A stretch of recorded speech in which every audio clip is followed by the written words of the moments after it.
अस्सलाम वालेकुम and welcome again to novel nights. तो कैसे आप सब लोग, उम्मीद है आप सब लोग खैरियत से होंगे। आज हम स्टार्ट करने वाले इस नॉवल के नेक्स्ट पार्ट को स्टार्ट करने से पहले जिससे अभी तक मेरा चैनल लाइक और सब्सक्राइब नहीं है तो काइंडली लाइक सब्सक्राइब मेरा channel I don't forget to press the bell icon. तो चले स्टार्ट करते हैं।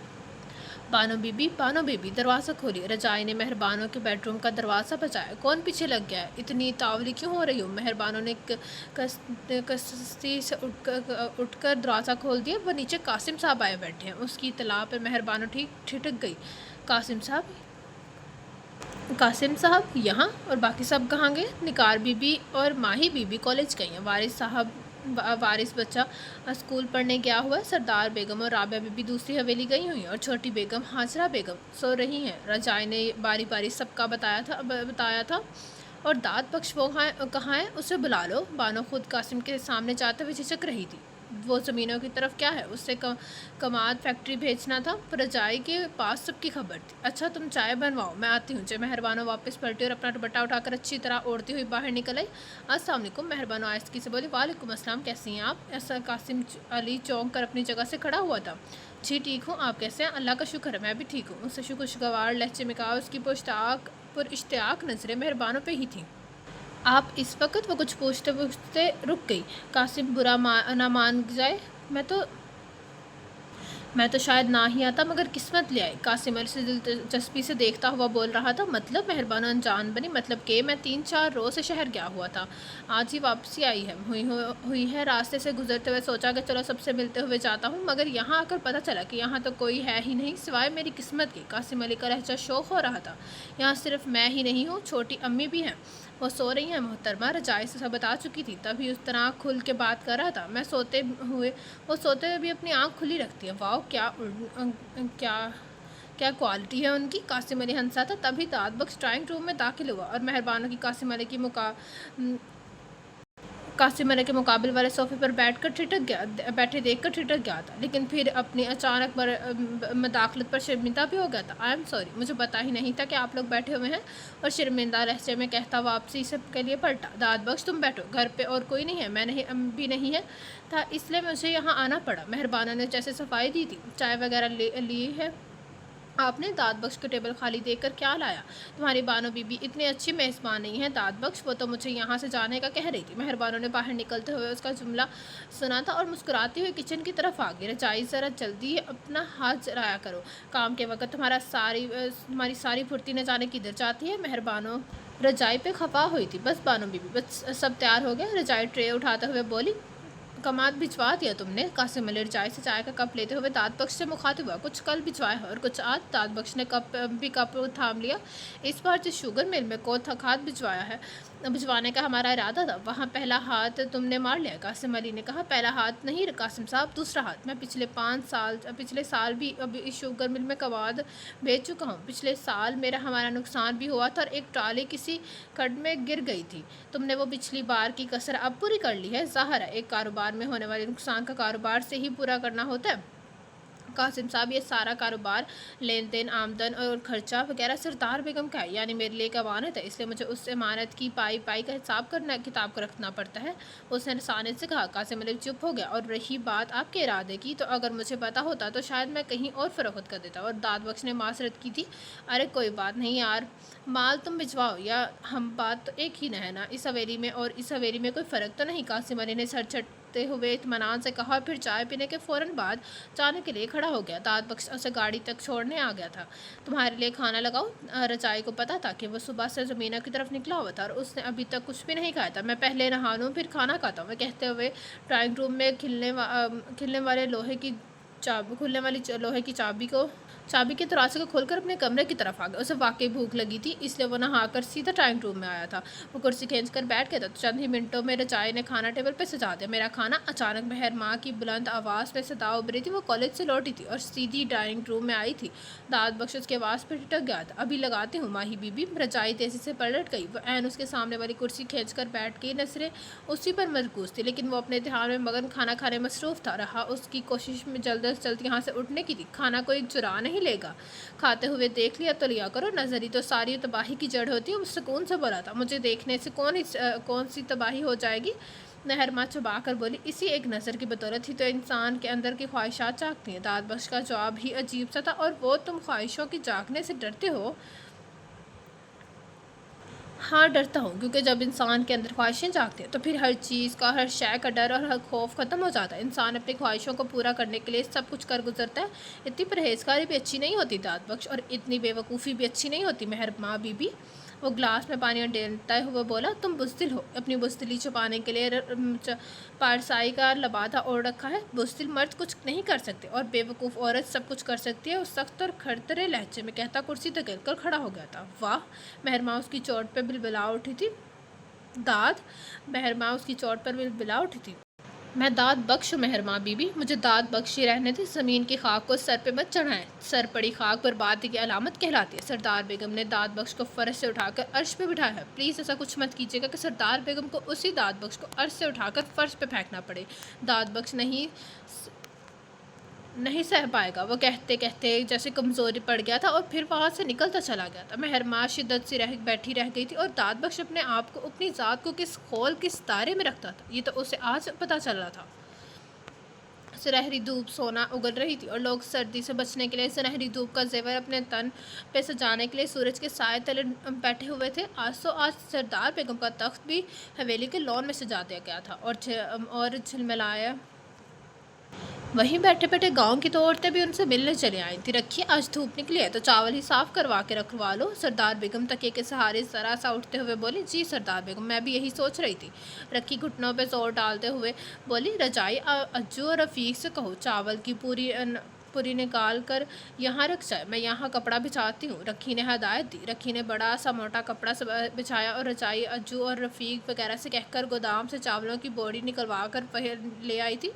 मैं भी हाथ बटाऊँ? गांव की एक औरत ने उठते हुए कहा। अरे नहीं नहीं रखिया, बैठो, तुम मेहमान हो यहाँ। सरदार बेगम ने उस औरत को रोक दिया था। ये तो आपका बड़ापन है सरदार बेगम। वो औरत अपनी इज्जत पे बड़ी खुश हुई थी। हम दोनों आपके पास किसी काम से आए थे। इस औरत ने ज़रा ठहर कर तमहीद बांधी थी। हाँ हाँ बोलो, क्या काम है? वो जी, दरअसल मेरा बेटा गांव के स्कूल से 10 जमातें पढ़ चुका है, और अब शहर के कॉलेज में पढ़ना चाहता है, लेकिन हमें शहर के कॉलेज में दाखिले वगैरह का कुछ भी नहीं पता, इसलिए हम चाहते हैं कि आप उसका दाखिला करवा दें। उन्होंने ज़रा चिचक के कहा था। वो लोग इतनी छोटी सी बात के लिए इतना ज़्यादा परेशान हो रही थी। सरदार बेगम मुस्कुरा दी। तुम परेशान ना हो, मैं दाद बख्श से कहूँगी, वो तुम्हारे बेटे का दाखिला करवा देगा। बस 10वीं जमात में उसके नंबर अच्छे होने चाहिए। ये ले जाए। रजाई ट्रे में चाय और बिस्किट से जा आ गई। यही तो उस हवेली की खासियत थी कि हर आने वाले की इज्जत और कदर की जाती थी, चाहे वो कोई फ़कीर होता, चाहे गांव के कोई कमी, चाहे अपना कोई करीबी अजीज़। बहुत मेहरबानी सरदार बेगम, बहुत बहुत मेहरबानी। वो मशकूर होने लगी थी। सरदार बेगम उनके साथ बातों में मसरूफ़ थी। जब हवेली का गेट खुला और एक चमचमाती हुई पजारो अंदर दाखिल हुई, फिर उसमें से रमीज़ का चेहरा नमूदार हुआ था। रमेश!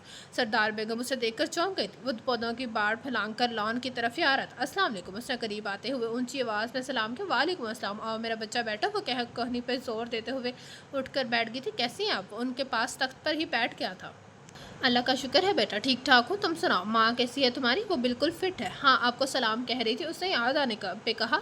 वालेकुम अस्सलाम। तुम्हारा बाप कहाँ होता है आजकल? सालों गुजर गए, उसने कभी शक्ल ही नहीं दिखाई। उन्होंने दामाद के मुतल्लिक पूछा। कदीर हमदानी जब से राशिदा के साथ शादी हुई थी, एक दो या दो बार ही गाँव आए थे। पापा अपने बिजनेस में बिजी होते, कभी सिंगापुर, कभी हॉलैंड, कभी अमेरिका, कभी दुबई। इतने इतने दिन तो हम उनकी शक्ल नहीं देखते। आप भला क्या देखेंगे? रुमैस दिलचस्पी से हंसा। और वो जो तुम्हारी माँ ने बस उसके साथ पसंद से शादी की थी, वो क्या हुई? इतने इतने दिन अपनी शक्ल नहीं दिखाता तो उसकी शक्ल क्या खाक देखेगा? क्या घर की चमकती दमकती दीवारों को देख देख कर खुश होती रहती है? वो दोनों औरतें उठकर जा चुकी थी, इसलिए सरदार बेगम रुमैस के साथ खुल के बात करनी थी। वो घर बैठेगी तो घर की दीवारें ही देखेंगी ना। पापा से ज़्यादा मामा खुद बिजी होती है। रुमैस ने कंधे चकाकर हंसते हुए कहा। क्या मतलब? वो चाहूँगी कुछ नहीं, आप ये बताएं बाकी सब कहाँ है? उसने टाल दिया था। तुम्हारी फूफी अंदर है, आराम कर रही है। मिलना चाहो तो जाकर मिल सकते हो। बच्चियाँ कॉलेज गई हैं और वारिस अंकल स्कूल गया हुआ है। वारिस स्कूल गया हुआ है। नहीं, अभी तो मैं चेंज करूँगा, फिर बाकी सबसे मिलूँगा। वो उठ खड़ा हुआ। रहोगे? जी नानी बेगम, यूनिवर्सिटी से छुट्टियाँ थी, इसलिए सोचा कि इस बार छुट्टियाँ आपके साथ गुजारूँगा। उससे मुस्कुरा कर हूँ, रजाई से कहो, वो तुम्हारे लिए कमरा खोल देगी। उन्होंने इशारा किया और मैं सर हिलाते हुए अंदर आ गया। सरदार बेगम दूर तक उसकी पुष्क को देखती रही। वो न जाने की सोच में गुम हो गई थी।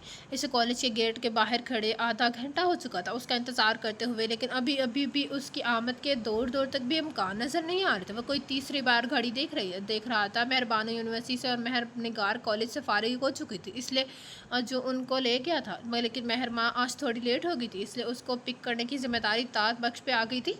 मेहरमा ने खुद से उसे कॉल करके कॉलेज से पिक करने का कहा था, लेकिन अब पिछले आधे घंटे से उसका कोई अता पता नहीं था। दाद बख्श चाहता था उसके नंबर पर कॉल करके पूछ भी सकता था, लेकिन वो खुद उसके नंबर पर कॉल भी नहीं करना चाहता था। वो जिस दायरे में कैद था, वो जिस दायरे में उसी में उस खुद को कैद रखना चाहता था, इस दायरे में रहना चाहता था, लेकिन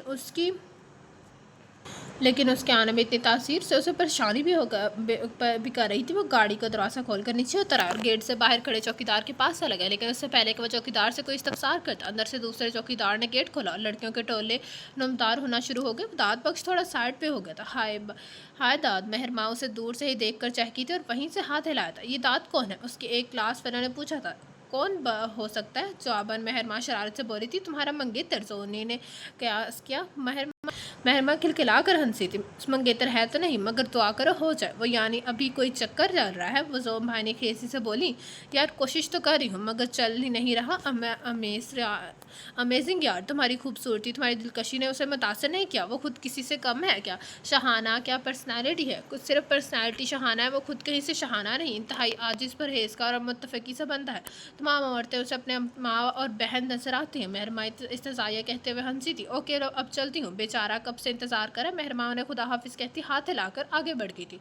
दाद बख्श ने उसके लिए बैक डोर खोल दिया था, लेकिन वो बैक डोर के बजाय दरवाज़ा बंद करके फ्रंट डोर खोलकर बैठ गई थी। दाद बख्श ने ठिठक कर उसे देखा। चलो, उसे लापरवाही से कहा। दाद बख्श ने एक नज़र मेहरमा को और एक नज़र गेट से बाहर खड़ी उसकी दोस्तों को देखा, इसलिए खामोशी से गाड़ी स्टार्ट कर दी। तुम्हें काफ़ी इंतज़ार करना पड़ेगा। उसे सुकून से दाद बख्श की तरफ रुख मोड़ा। जी, उसने सिर्फ जी पे इत्तफा किया। गुस्सा भी आया होगा। नहीं, उसने नफ़ी में गर्दन हिलाई। क्यों? ये तो मेरा काम है। सरदार बेगम पूरी उम्र किसी का इंतज़ार करने को कह दे तो पूरी उम्र बैठ कर इंतज़ार करता रहूँगा। ये तो महज चंद मिनटों का इंतज़ार था। तुम्हारी अपनी मर्जी चाहत कुछ नहीं है। वो ज़ोमानी अंदाज से बोली। मगर मेहरमा बीबी, आपने इस हवेली में आँख खोली है, इसलिए ऐसी बातें सोच सकते हैं। सरदार बेगम ने मुझ पर एहसान किया है, मुझे मोहब्बत दी है, सहारा दिया है। मेरा सर ही नहीं, दिल भी उनके सामने झुका है। मैं अपनी हैसियत भूला नहीं हूँ। उसने मेहरमा के सवाल पर ढके छुपे अंदाज में अपनी हैसियत जता दी थी। दादी बेगम ने कभी भी तुम में और हम में कोई फ़र्क नहीं रखा। ये ना ज़ात पात का, ना अपने पराये का। जितना प्यार हमको दिया है, उससे भी ज़्यादा तुम्हें दिया है। हमेशा तुम्हारी बात को अहमियत दिया है, जिम्मेदारी तुम्हें सौंपी है, हर भरोसा तुम पे किया है, लेकिन तुमने फिर भी ये ऊंच नीच और हैसियत की दीवार उठाकर रखी है। दादी बेगम ने बकौल तुम्हें फर्श से उठाकर अर्श पे बिठाया, लेकिन तुम्हारी सोच आज भी उसी फर्श पे है जहाँ से उन्होंने तुम्हें उठाया था। मेहरमा ने उसे खड़ी खड़ी सुनार डाली थी। मेहरमा बीबी, हकीकत हकीकत ही रहती है। मैं कौन हूँ, क्या हूँ, मुझसे बेहतर और कौन जान सकता है भला। ये तो सरदार बेगम के कर्म नवासी कि उन्होंने मुझसे नाचीज़ की ज़िंदगी को संवार दिया, और अब मेरी ज़िंदगी का यही मकसद है कि उनकी खिदमत में वक्त गुजार दूँ, उन्हें सुकून और आराम दूँ, ना कि मेरी ज़ात उनकी लिए परेशानी का सबब बने। उसने कहते हुए सड़क की एक साइड पर गाड़ी रोकती और नीचे उतर आया था। आप प्लीज़ पिछली सीट पर आ जाए। उसने पिछला दरवाज़ा खोल दिया था। क्यों? आप जानती हैं, मैं सिर्फ इतना जानती हूँ कि मैं तुम्हारे बराबर बैठना चाहती हूँ। वो हर धर्मी से बोली।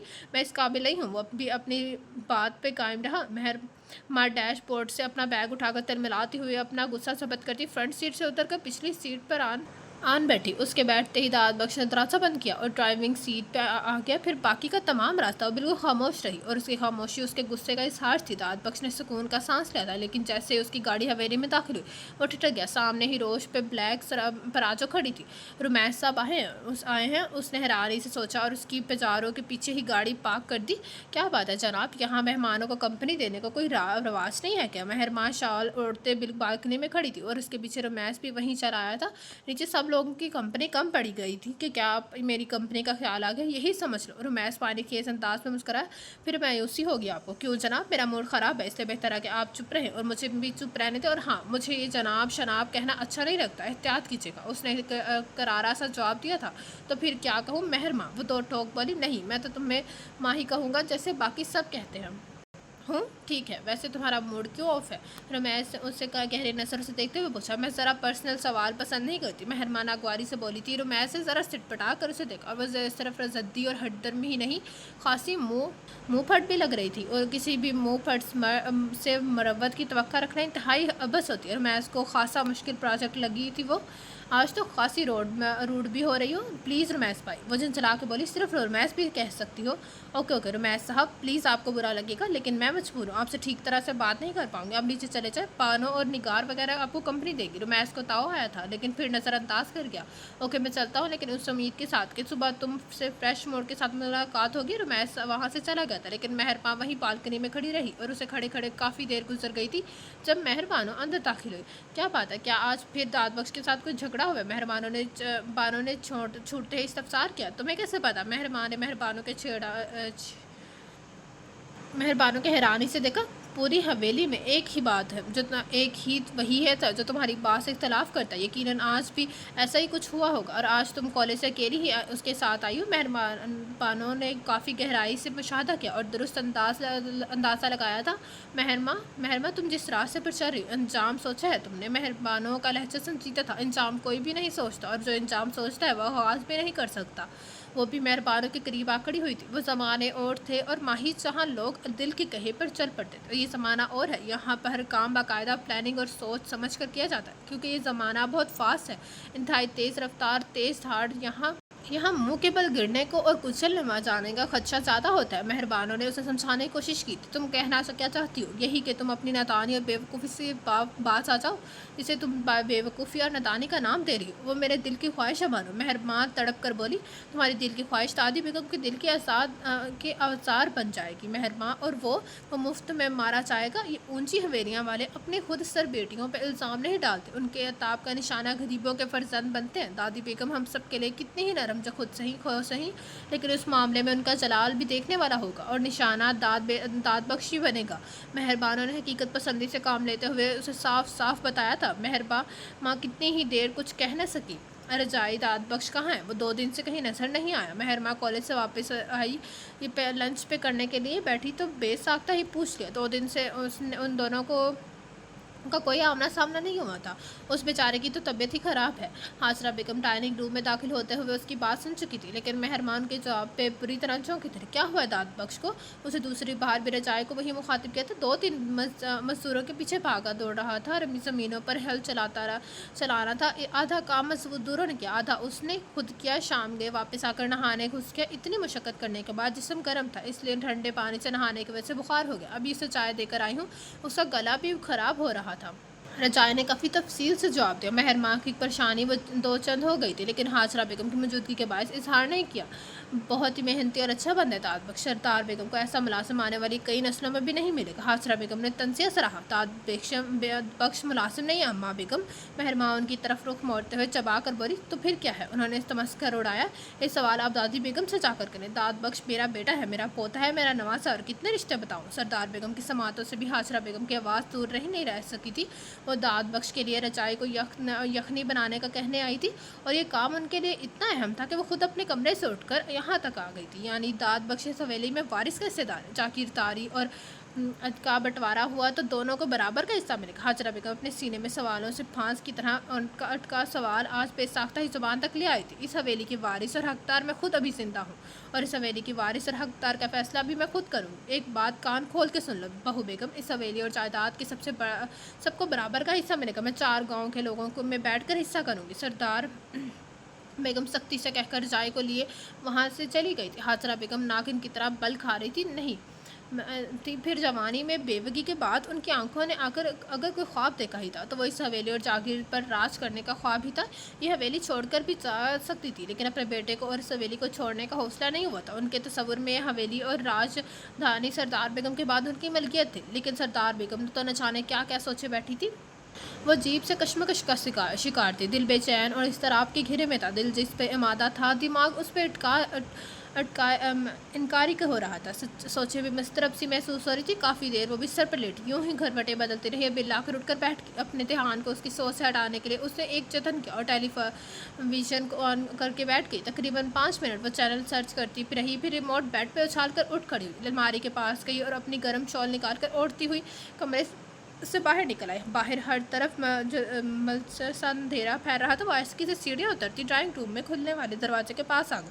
یہ دروازہ کھلتے اور بند ہوتے ہوئے اچھی خاصی آواز پیدا کرتے تھا۔ اس کی چڑچڑاہٹ دور تک سنائی دیتی تھی۔ مہرماں نے ہینڈل تھام کر جیسے ہی دروازے کو اپنی طرف کھینچ کر کھولا، اس کی بلند آواز میں ابھرنے والی چڑچڑاہٹ پوری ڈرائنگ روم میں گونجی تھی اور وہ اس دروازے کو کوستی ہوئی داد بخش کمرے کی راہداری میں داخل ہوئی، لیکن جیسے ہی ہینڈل کو چھوڑا دروازے نے بند ہوتے ہوئے احتجاج بلند کیا تھا۔ منحوس وہ بڑبڑاتی ہوئی داد بخش کے بیڈ روم کے سامنے آ رکی، ایک لمحے کے لیے ٹھہر کر اپنا موڈ درست کیا اور پھر دروازے پہ ہاتھ سے ہلکا سا دباؤ ڈالا تھا۔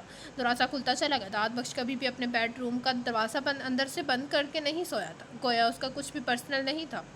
مہرماں بنا آہٹ کے اندر آ گئی تھی۔ اندر کمرے میں نیلے رنگ کی زیر و لب کی مدھم سی فسوں خیز روشنی پھیلی ہوئی تھی۔ کمرے کا ماحول خاصا خوابناک لگ رہا تھا۔ مہرماں کے دل کی لے بدل گئی تھی۔ وہ دبے قدموں چلتی ہوئی اس کے بیڈ پہ قریب آئی۔ داد بخش کا دائیں کروٹ سویا ہوا تھا۔ داد، اس نے مدھم سی آواز میں پکارا۔ داد، دوبارہ آواز دی گئی، لیکن وہ شاید دوائیوں کے زیر اثر گہری نیند سو رہا تھا۔ مہرماں بیڈ کے قریب ہی دو زانوں قالین پہ بیٹھ گئی۔ اس کے عین سامنے داد بخش کا چہرہ تھا۔ اس کے سیاہ بال اس کی کشادہ پیشانی پہ گرے ہوئے تھے۔ ہمہ وقت ان کی عزت احترام میں جھکی رہنے والی آنکھیں نیند سے ہمکنار تھیں۔ سیاہ گھنی مونچھوں تلے دبے کٹاؤ دار ہونٹ نرمی سے بھیجے ہوئے تھے، اور وہ دو تین دن کی بڑی ہوئی شیو بھی مہرباں کی عمیق نگاہ سے مخفی نہیں رہ سکتی۔ داد بخش، نہ جانے کس ماں کے لال ہو تمہاری جوانی تو اس نے دیکھی نہیں، دیکھ لیتی تو فخر کرتی، تمہیں پیدا کرنے پہ اتراتی۔ آہستگی سے اپنا ہاتھ شال سے نکال کر اس کی پیشانی سے بال ہٹا کر اس کی پیشانی پہ رکھ دیے۔ اس کی پیشانی پوری طرح تپ رہی تھی، لیکن داد بخش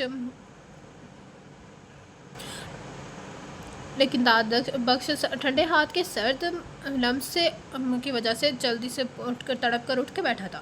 مہرماں بی اس نے لہجے سے اندھیرے میں بھی اسے پہچان لیتے۔ کیسی طبیعت ہے تمہاری؟ تمہاری طبیعت پوچھنا ہے۔ مہرماں نے خود ہی ہاتھ بڑھا کر سائڈ ٹیبل پر رکھا چھوٹا سا لیمپ چلا دیا۔ میری طبیعت؟ مگر اس وقت اس نے وال کلاک سے میں دیکھا، رات کا 1 بجا تھا۔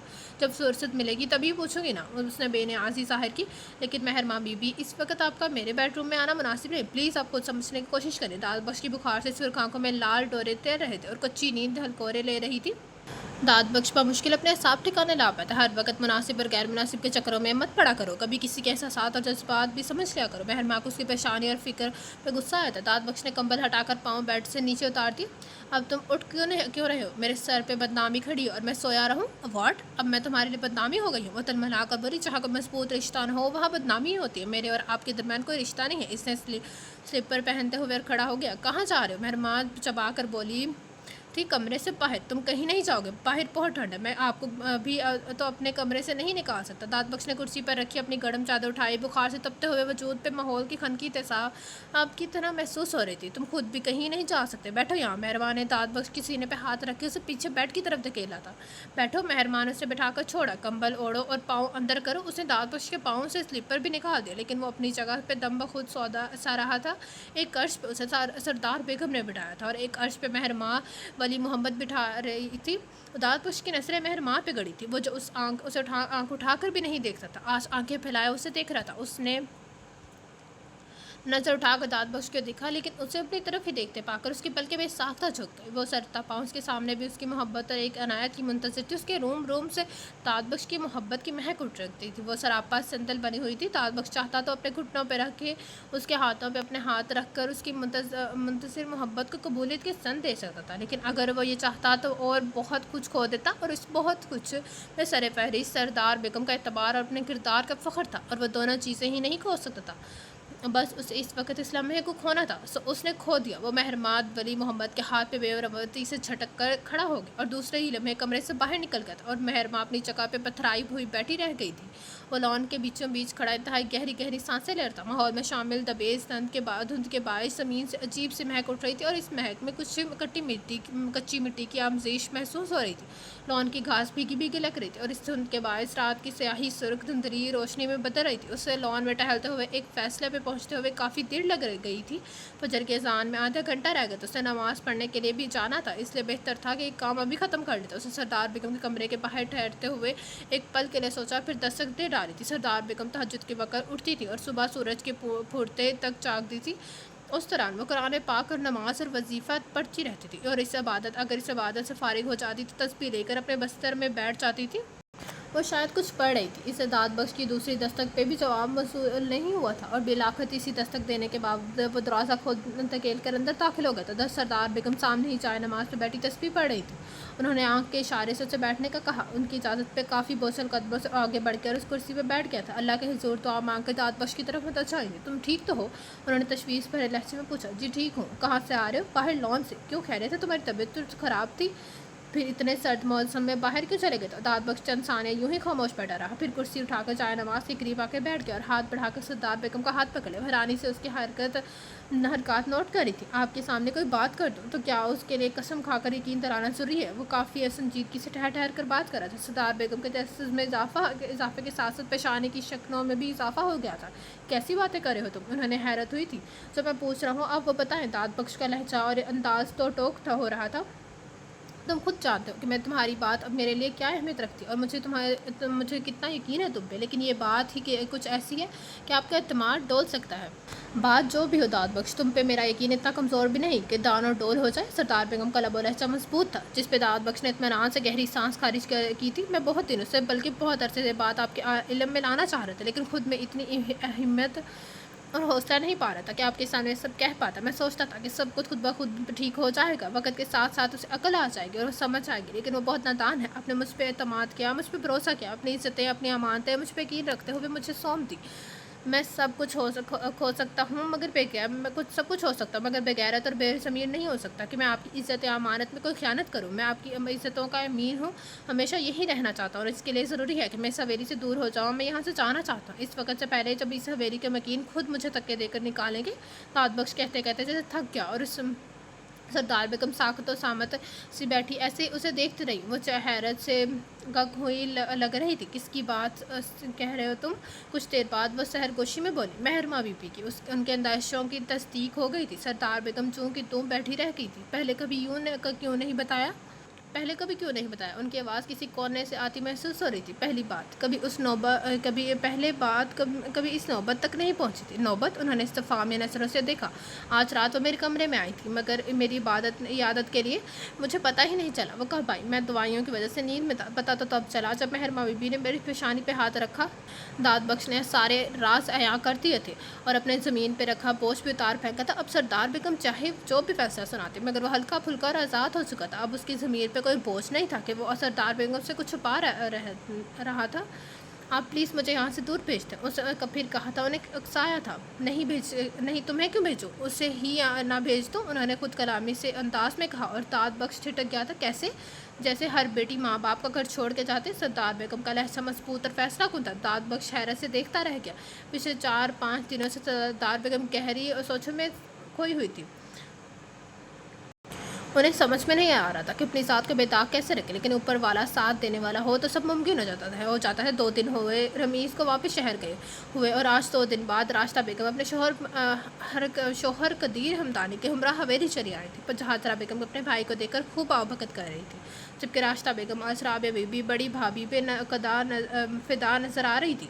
उन्हें बाकायदा पैगाम भेजकर कमरे से ड्राइंग रूम में बुलाया था। उन्हीं से बातें की जा रही थी और उस चीज़ पे सरदार बेगम को भी हैरत हुई थी, लेकिन 1 घंटे बाद जब राशिदा बेगम ने अपना मुद्दा बयान किया तो सबको सब समझ आ गई। यहाँ तक कि ड्राइंग रूम में कदम रखते दाद बख्श के कदम भी थम गए थे।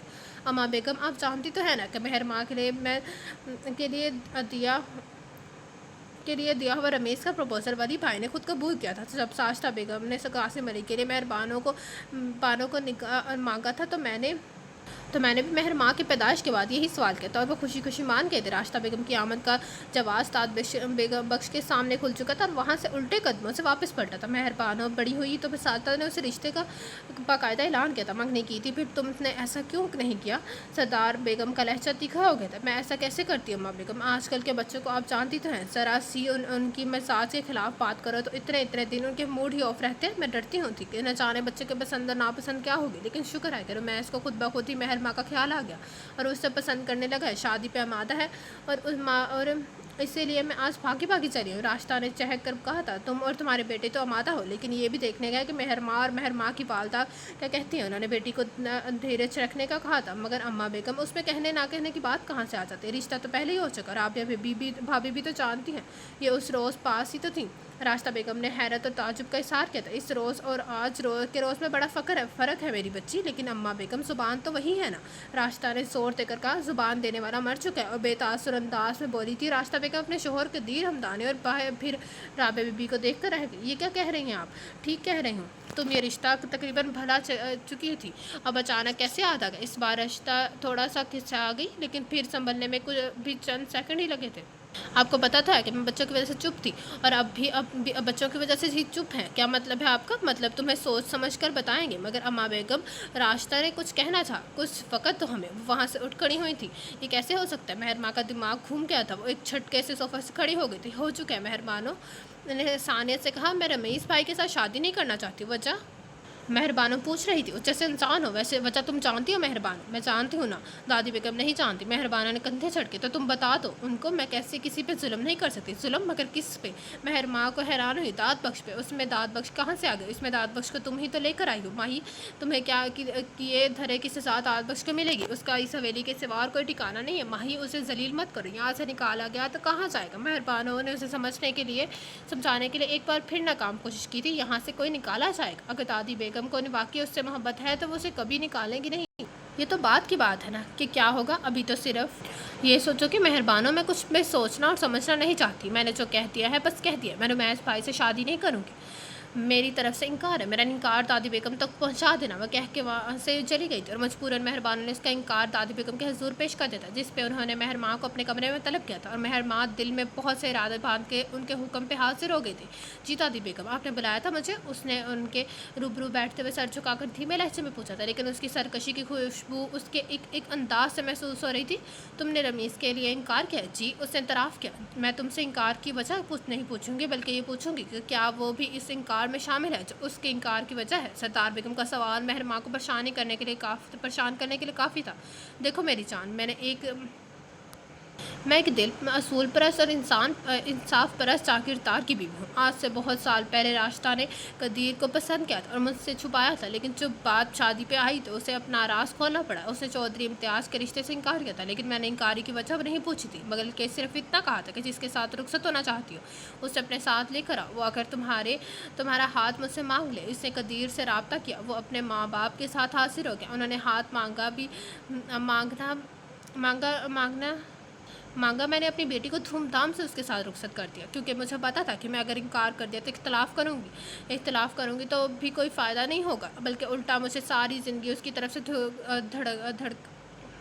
دھڑکا لگا رہے گا۔ اس لیے میں نے وہ دھڑکا ہی ختم کر دیا۔ عزت اور شرافت کے ساتھ وہ بات کرتے کرتے لمحے بھر کو کویا سانس لینے کو رکی، اور آج اتنے سالوں بعد میری پوتی نے بھی وہی انکار کیا ہے۔ اس لیے میں آج بھی انکار کی وجہ نہیں پوچھوں گی، بلکہ یہی کہوں گی جس کے ساتھ رخصت ہونا چاہتی اسے اپنے ساتھ لیا، وہ آ کر تمہارا ہاتھ مجھ سے مانگ لے۔ سردار بیگم نے سپاٹ سے انداز میں کہہ کر بات ہی ختم کر ڈالی تھی، اور مہر ماں ہکا بکا سی دیکھتی رہ گئی۔ لیکن دادی بیگم، میں کیسے؟ میں نے کہا نا، تم میرے سامنے اس گاؤں کے کسی کمی کو بھی لے آؤ گی تو میں تمہاری شادی اس کے ساتھ کر دوں گی، کیونکہ اس حویلی نے کبھی کسی کے قدموں میں قید کی زنجیریں نہیں ڈالی۔ انہوں نے فیصلہ سنا دیتا۔ مہر ماں شدت سی بیٹھی رہی تھی۔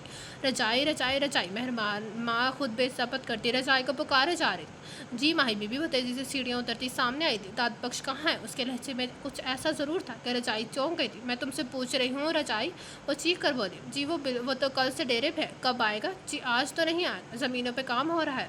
تو پھر اجو سے کہو گاڑی نکالے۔ رجائی اجو کو گاڑی نکالنے کا پیغام پہنچانے چلی گئی۔ ماہی، یہ کیا کر رہی ہو؟ مہر بانو اس کے پیچھے آئی تھی۔ ڈوبنے سے پہلے بچاؤ کے لیے ہاتھ پاؤں مار رہی ہوں۔ वो हाथ पाँव मार रही हूँ, वो आंखों के नम गोशे रगड़ते हुए बोली, इस आजमाइश में मत डालो माही, उस आजमाइश में ना डाला तो मैं आर लगूंगी ना पार। उसे सख्ती से जवाब दिया, जी माही बीबी, गाड़ी तैयार है। रजाई वापस आते हुए बोली, चलो मेरे साथ। वो रजाई को इशारा करती आगे बढ़ गई, गाड़ी की स्पीड तेज़ रखो। उसे जो हदायत दी फिर उसने फ़ौरन हुक्म की तामील की थी। गाड़ी का रुख डेरे की तरफ था। अवान मार्च के दिन थे, मौसम बहुत खूबसूरत हो रहा था, लेकिन वो बहुत बेचैन था। दिल में कहीं एक धड़का सा था कि वो पता नहीं क्या करेगी। इतनी आसानी से तो हार मानने वाली नहीं है, लेकिन उसने एक बार भी ये नहीं सोचा था कि मेहर माँ उसके पीछे डेरे तक पहुंच जाएगी। उनके बड़े से वसी और इस डेरे के हाथे पर बरगद का बड़ा सा दरख्त लगा हुआ था, जिसकी छाँव डेरे के पूरे शहर में फैली हुई थी। और उसी छाँव के नीचे दाद बख्श चारपाई पे औंधा लेटा न जाने किन सोचों में गुम था कि डेरे के अंदर और आकर रुकने वाली गाड़ी के इंजन बंद होने की आवाज़ पे एकदम सर उठा कर देखा। सरदार बेगम की गाड़ी उससे अचंभा हुआ। वो एक झटके से सीधा होकर उठ बैठा था और गाड़ी से रजाई की शक्ल नुमादार हुई थी। और उसके बाद मेहरमा नीचे उतरी। मेहरमा बीबी दाद बख्श की आंखें फैल गई थी। उसके कानों में खतरे का अलार्म बजा था। तुम लोग जाओ, मुझे दाद बख्श से कुछ बात करनी। उसने हाथ के इशारे से अज्जू और रजाई समेत वहाँ से मौजूद तमाम मुलाजमों को डेरे के हाथे, जी बीबी जी। वो लोग सर झुकाकर बाहर निकल गए। मेहरमा मजबूत कदम उठाती उसके सामने आ रुकी। मैं तुम्हें लेने आई हूँ, मेरे साथ हवेली चलो, वो दाद बख्श की आंखों में देखते हुए बोली। लेकिन दाद बख्श ने सर चुराया। क्यों? मेरा हाथ मांगने। मेरी आपके साथ शादी नहीं हो सकती। क्यों नहीं हो सकती दाद बख्श? क्योंकि मैंने करना ही नहीं चाहता। उसे साफ साफ कह दे दाद बख्श, तुम किसको धोखा दे रहे, मुझको या फिर अपने आप को? मेहरमा ने उसके गिरबान से पकड़ लिया था। मेहरमा बीबी, धोखा तो आप दे रही हैं, वो भी सिर्फ अपने आप को। उसने तलखी से कहा था, तुम मुझसे नजर मिलाकर बात क्यों नहीं करते? उसका गिरबान झंझोड़ कर बोली, मैं गुस्ताख होने से डरता हूँ, तुम मुझसे हकीकत के सामने आने से डरते हो। आप चली जाए बीबी, एक तरफा सिलसिला बायदार नहीं होते। उसे जब्त करते हुए रुख मोड़ा। एक तरफा? मेरी तरफ देख कर कहो दाद बख्श के मेहरमा वली मोहम्मद के तमाम सिलसिले एक तरफ हैं। उसने उसके गिरबान को झटका दिया था। चंद साने दाद बख्श चुप रहा। फिर उसने झक्की नज़र उठाई। नैन प्याले झलकने को बेताब थे। हाँ मेहरमा बीबी, आपके सारे सिलसिले एक तरफा हैं। आप इस सफ़र में तन्हा हैं और तन्हाई का सफ़र बहुत जल्द तक आ देता है। दाद बख्श, क्या तुम्हारे दिल में मेरे लिए कुछ भी नहीं है? वो बेबसी से बोली। हाँ, उसने मेहरमा को बस यही कहा था और मेहरमा साकत हो गई थी। दाद, वो ज़ेरे लब पुकार के रह गई। माफ़ी चाहता हूँ मेहरमा बीबी। दाद बख्श ने उसके सामने दोनों हाथ जोड़ दिए तो मेहरमा उसे और उसके जुड़े हाथों को देखती नीचे से बैठती चली गई थी। दाद बख्श मज़ीद देख ना सका और पलट कर दूसरी तरफ रुख मोड़ गया था, दूसरी तरफ चला गया था। बरगद के दरख्त पर बैठे कोयल बड़ी सुरीली आवाज़ में रोई थी। उसकी कोक बहुत दूर तक जा रही थी, लेकिन मेहरमा के दिल की कोक उसकी दिल की दीवार उन तक ही नहीं टकराती जा रह गई थी। दो नैन तेरे, दो नैन मेरे, जदों प्यार होया बिन चार गए, आपो अपनी किस्मत सी, दो जत गए दो बाहर गए। मेहरमा ने अपनी हिचकियों को दबाते हुए सर सीट के बैग से टिका दिया, लेकिन रुखसारों पे बहने वाले आंसू नहीं रुके थे। रुमैस और मेहरमा की मंगनी के फ़ौरन बाद ही राशिदा बेगम ने शादी के लिए भी जल्दी बचा दी थी, लेकिन सरदार बेगम पहले मेहरबानों की भी शादी करना चाहती थी, इसलिए उन्होंने कोई हामी नहीं भरी थी। लेकिन दूसरी ही रोज़ राशिदा बेगम भी लपक छपक हवेली आन पहुंची थी। वो भी अपनी बहू की रुखसत कराने की ख्वाहिशमंद थी और सरदार बेगम को भला क्या चाहिए था? एक साथ दो शादियों के हंगामे चाक उठे थे। भाग दौड़ ज़्यादा दाद बख्श भी कर रहा था, हर काम उसकी जिम्मे था। फर्नीचर वालों को ऑर्डर देने के बाद इन्विटेशन कार्ड्स का डिज़ाइन पसंद करने के लिए हवेली आ गया था और उसके बाद ज्वेलरी के पास भी जाना था, ज्वेलर के पास भी जाना था, क्योंकि कपड़ों जूतों की ख़रीदारी का काम तो औरतों को खुद ही करना था, इसलिए बड़े बड़े और भारी भारी काम सब उसके सर पर आ गए थे। इस वक्त भी वो दी शादी कार्ड लेकर निकल रहा था जब अपने ध्यान में किसी से टकराते बचा। दाद बख्श वो अपने नाम पर ठिठका। शाहमीर, दाद बख्श भी अपने उसे पहचान चुका था और फिर दोनों एकदम एक दूसरे से बगल गिर हो गए थे। तुम कब आए ऑस्ट्रेलिया से? दाद बख्श खुशगवार हैरत से पूछ रहा था। मुझे यहाँ आए हुए तकरीबन महीना हो गया। तुमसे रब्ता करने की कोशिश की, लेकिन तुमने शायद नंबर ही चेंज कर लिया है। तो मुल्क चेंज कर सकते तो क्या मैं नंबर चेंज नहीं कर सकता? दाद बख्श को आज अपने भूले बछड़े दोस्त की से मिलकर बहुत खुशी हो रही थी। कर सकते हो जनाब, कर सकते हो, लेकिन साथ साथ ये भी बता दो कि और क्या साथ साथ चेंज किया इन 4 सालों में? शाहमीर का अंदाज़ तो सौ मायने था। नंबर के सिवा कुछ भी नहीं चेंज किया। ये यार अपनी औकात ही नहीं थी। दाद बख्श से ज़ाया हंसा था। बस रहने दे, अपनी औकात मुझसे पूछ या सरदार बेगम से पूछने की क्या ज़रूरत है? मैं खुद ही जानता हूँ। लेकिन तुम शादी का कार्ड शॉप में क्या कर रहे थे? कहीं तुम शादी तो नहीं करे? शाहमीर ने अंदाज़ा लगाया। दाद बख्श ने बेसख्ता हंस दिया। वो दरअसल सरदार बेगम की बड़ी दोनों पोतियों की शादी है, इसलिए सब काम मुझे ही करना पड़ा है।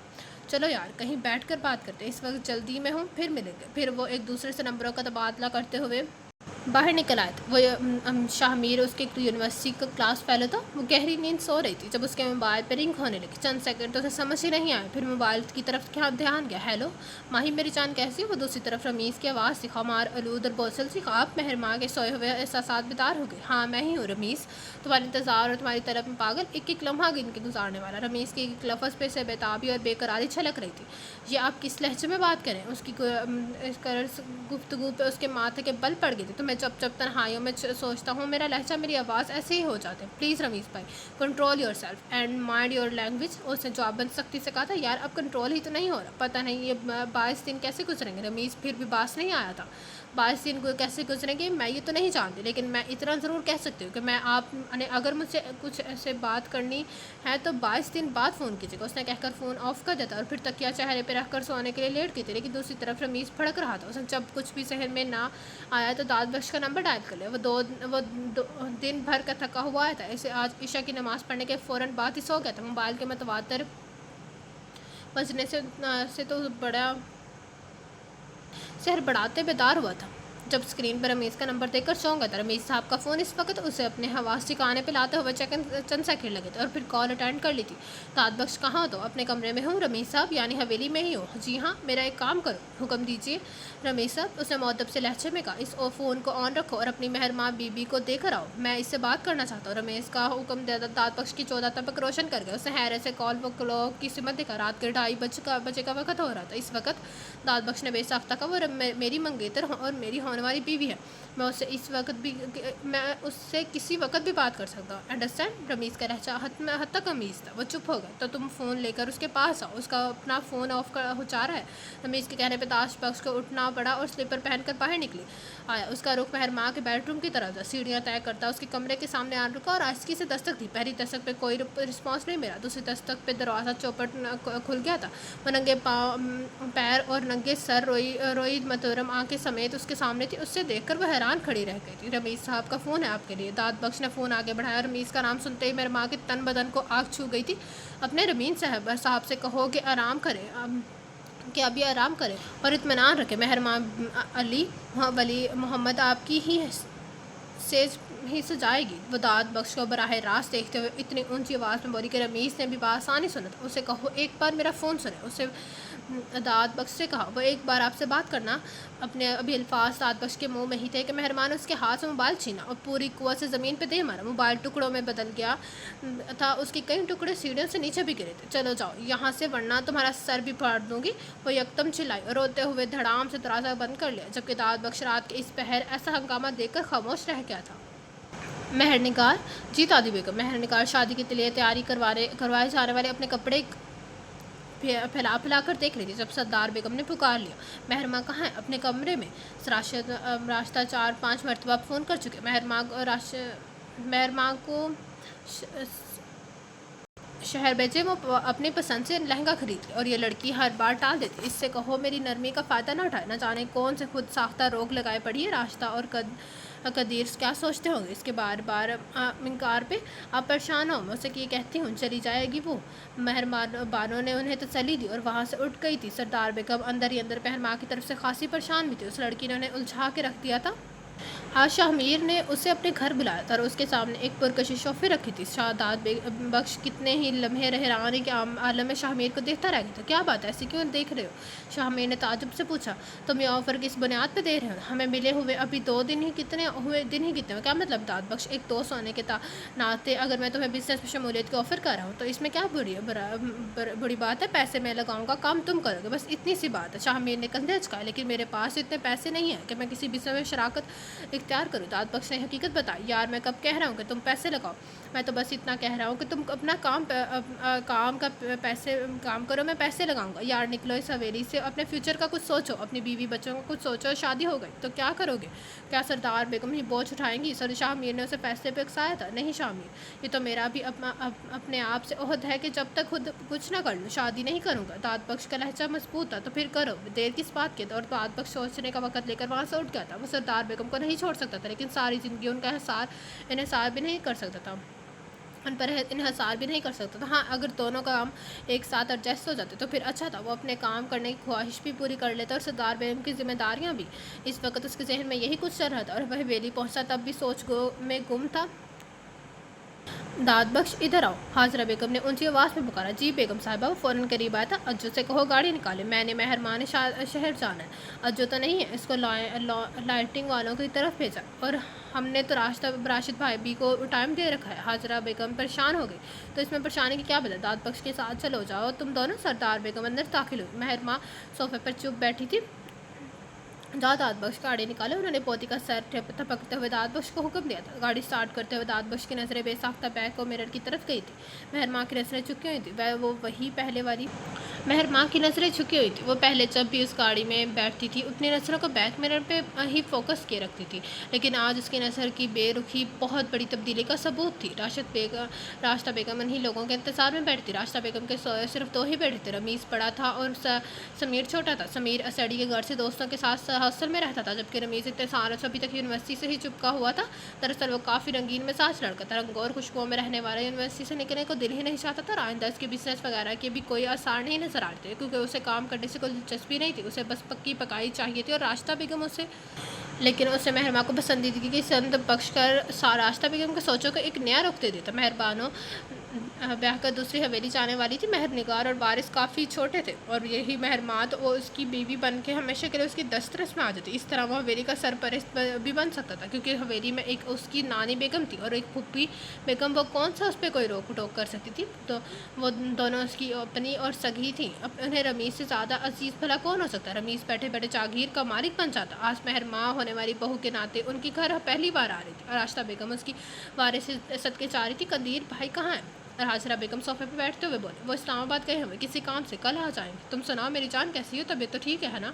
इतनी सुस्ती हो रही है? रास्ता बेगम ने मेहरबान माँ को बाजू से हल्के में लेकर अपने कंधे से लगाया। शादी के दिनों में वह हर लड़की ऐसी हो जाती। हाजरा बेगम ने मुस्कुराकर मेहर माँ को देखा, जो आजकल वो बड़ी खुश नजर आती थी कि चलो उस हवेली और जागीर में मेरे भतीजे को तो कोई हिस्सा हो ही गया ना। मार्केट कब चलना है? हाजरा बेगम ने टाइम देखा, 3 बज रहे थे। मैंने जिस बुटीक से मेहर माँ को लहंगा तैयार करवाना है उसके डिज़ाइन 4 बजे आती हैं। अरे वो दाद बख्श कहाँ है? रास्ता बेगम ने याद आने पर पूछा। बाहर गाड़ी में होगा। अरे नहीं, वो बाहर क्यों है? बुलाएं उसको। हम बेगम को पता चला तो वह नाराज़ होगी। रास्ता बेगम खुद ही उसे बुलाने के लिए खड़ी होगी। रहने तो अब हमारे दरमियान कहाँ खिस के बैठेगा? अम्मा बेगम ने तो अपने हर मुरासिम को सर चढ़ा रखा और ये तो उनका चहीता है आखिर। हाजरा बेगम नागवारी से बोली। मेहरमान इतने अरसे में पहली बार आंखें उठाकर हाजरा बेगम को देखा तो उसकी नज़रों में काट थी, लेकिन अपनी बेजारी और कोफत के इजहार में मगर हाजरा बेगम उसकी नज़रों के काट महसूस नहीं कर सकती थी। ये तो आप ठीक कह रहे हैं, लेकिन अम्मा बेगम की पोज से हर वक्त निभाना पड़ती है वजह से हर वक्त निभाना पड़ती है। रास्ता बेगम कहकर बाहर चलेंगे, लेकिन वहाँ जाकर पता चला कि दाद बख्श उनकी चौकीदार के क्वार्टर में नमाज़ पढ़ने गया हुआ। चुपचाप वापस लौट आई। वो ज़हर की नमाज़ अदा कर शायद सफ़र के दौरान कज़ा हो गई थी। उसका लहजा हमीद धीमा था। जबकि हाजरा बेगम पहलू बदल कर रहेगी। बड़ा नेक और वाकिरदार बनता है। उन्होंने उसकी इबादत पर तंज करने से भी गरेज नहीं किया था। रास्ता बेगम मेहर माँ के लिए कुछ खाने को मंगवा रही थी कि बुटीक से कॉल आ गया और फिर उन लोगों को जल्दी घर से निकलना पड़ गया। वो भी नमाज़ पढ़ के आ चुका था और अभी वो लोग बुटीक के लिए रवाना हो गए थे। वो लोग बुटीक के सामने उतरी तो मेहरमा दाद बख्श के पास ठहर गई। तू भी साथ आ जाओ, मेरे दिल का बोझ तो नहीं उठा सके, दिल की तबाही का बोझ ही उठा लेना। मेरा मतलब है कि शॉपिंग बैग ही उठा लेना, हेल्प हो जाएगी। उससे एक एक लफ्ज़ डालकर मुँह से अदा किया और दाद बख्श के ऐसे जहर में पूछे लफ्ज़ों पर सुन खड़ा हो रह गया। वो वहीं खड़ा सोच रहा था कि जब शाहमीर की कॉल आ गई। शाहमीर अपना कारोबार सेट करने में लगा हुआ था और दाद शादियों से फारिग होने का इंतज़ार करता। वो शाहमीर से बात करते हुए बुटीक से बाहर सीढ़ियों पे आ खड़ा हुआ, लेकिन शाहमीर उसकी गायब दिमागी पे फ़ौरन नोट कर गया था। रात के 11 बजे का वक्त था जब वो लोग शॉपिंग से फारिग होकर आए थे और वापस रास्ता बेगम के घर आते हुए उन्हें 12 बज गए थे। सरदार बेगम शाम से अब तक उन्हें कई बार फ़ोन कर चुकी थी। अम्मा बेगम क्या बात है, आप इतने परेशान क्यों हो रहे हैं? क्या हाजरा बीबी और भाभी और मेहर माँ किसी गैर के घर गई हुई हैं? रास्ता बेगम ने थक कर सोफे पर बैठते हुए पूछा। गैर की बात नहीं रास्ता, वो दरअसल मेहर माँ यूँ दुल्हन नई दुल्हन है ना, माइयों की दुल्हन है। कल शाम उससे माइयों बैठना है और वो घर से बाहर घूम रही है हमारा। हाँ, ऐसा नहीं होता, जब तक शादी की तारीख तय हो जाती है दुल्हन को घर पर से बाहर नहीं निकलने देते। से तो मैंने तुम्हारी और कदीर की जिद पे उसे भेज दिया था। अरे नहीं अम्मा बेगम, कोई बदशगुनी नहीं होती, वो ज़माना और थे और ऐसे वहम पालने हैं वाले आप बेफिक्र हैं। मेहरमा अपने घर में है, चंद दिन बाद भी तो उसने इसी घर में आना है ना। खैर छोड़ दो, वापस कब आ रही? आज वो वापस नहीं आएगी, 12 बजे का टाइम हो रहा है और अभी मेहरमा के लहंगे से मैचिंग जेवर भी लेना है। ये अपनी ज्वेलरी पसंद करके ही जाएगी। रास्ता बेगम की बात पे सरदार बेगम को परेशानी लाहक हो गई थी, लेकिन रास्ता अम्मा बेगम, क्या आपको हम ये इतना ही बेतबार है, इतना ही एतबार है। राशिदा बेगम ने अफसोस का इजहार किया तो सरदार बेगम चुप हो गई। दाद बख्श को वापस भेज, दाद बख्श के लिए बेडरूम खुलवाओ, काफ़ी थक चुका है। उन्होंने फ़ौरन रोक दिया था। ओके, मैं इसके सोने का इंतजाम करवा दूँ, अब आप भी सो जाए। राशिदा बेगम ने फ़ोन बंद कर दिया था। फिर मुलाजमा से कहकर उन्होंने हाजा बेगम मेहरमा के लिए बेडरूम खुलवाया। दाद बख्श के लिए तो गेस्ट रूम खुलवाया था। मेहरमा काफ़ी थकी हुई थी, बेजार हो रही थी और फ़ौरन ही सोने के लिए चली गई। तो वो दोनों ख़वातीन बातें करती रही। रात के 1 बजे कदीर हमदानी की इस्लामाबाद से वापसी हुई तो उनको उठने का ख्याल आया था। कदीर हमदानी अपनी बहन को देखकर बहुत खुश हुए थे, लेकिन बातें करने का इरादा कल सुबह पे टाल दिया था कि बेडरूम में चले गए। लेकिन राशिदा बेगम फिर भी बेडरूम्स में ना आ गई और वो अकेली लाउंज में बैठी हुई थी। उन्हें रमीज़ का इंतज़ार था ताकि उसका किसी से सामना ना हो, क्योंकि अब उन्हें यकीन था कि अगर वो उस वक्त वापस आया तो अपने हवासों में नहीं होगा। राशिदा बेगम के खदशे के ऐन मुताबिक वो जब घर में दाखिल हुआ तो उसके कदम लड़खड़ा रहे थे। उसके दोस्त उसे गेट तक छोड़ के गए थे। आप जाग रही हैं? रमीज़ को उन्हें अकेले बैठे देखकर हैरत हुई थी। हाँ, तुम्हारे इंतज़ार में। वाह, मेरे इंतज़ार में? मगर क्यों? रमीज़ सीढ़ियों के रेलिंग थाम के वो मुश्किल खड़ा हुआ था।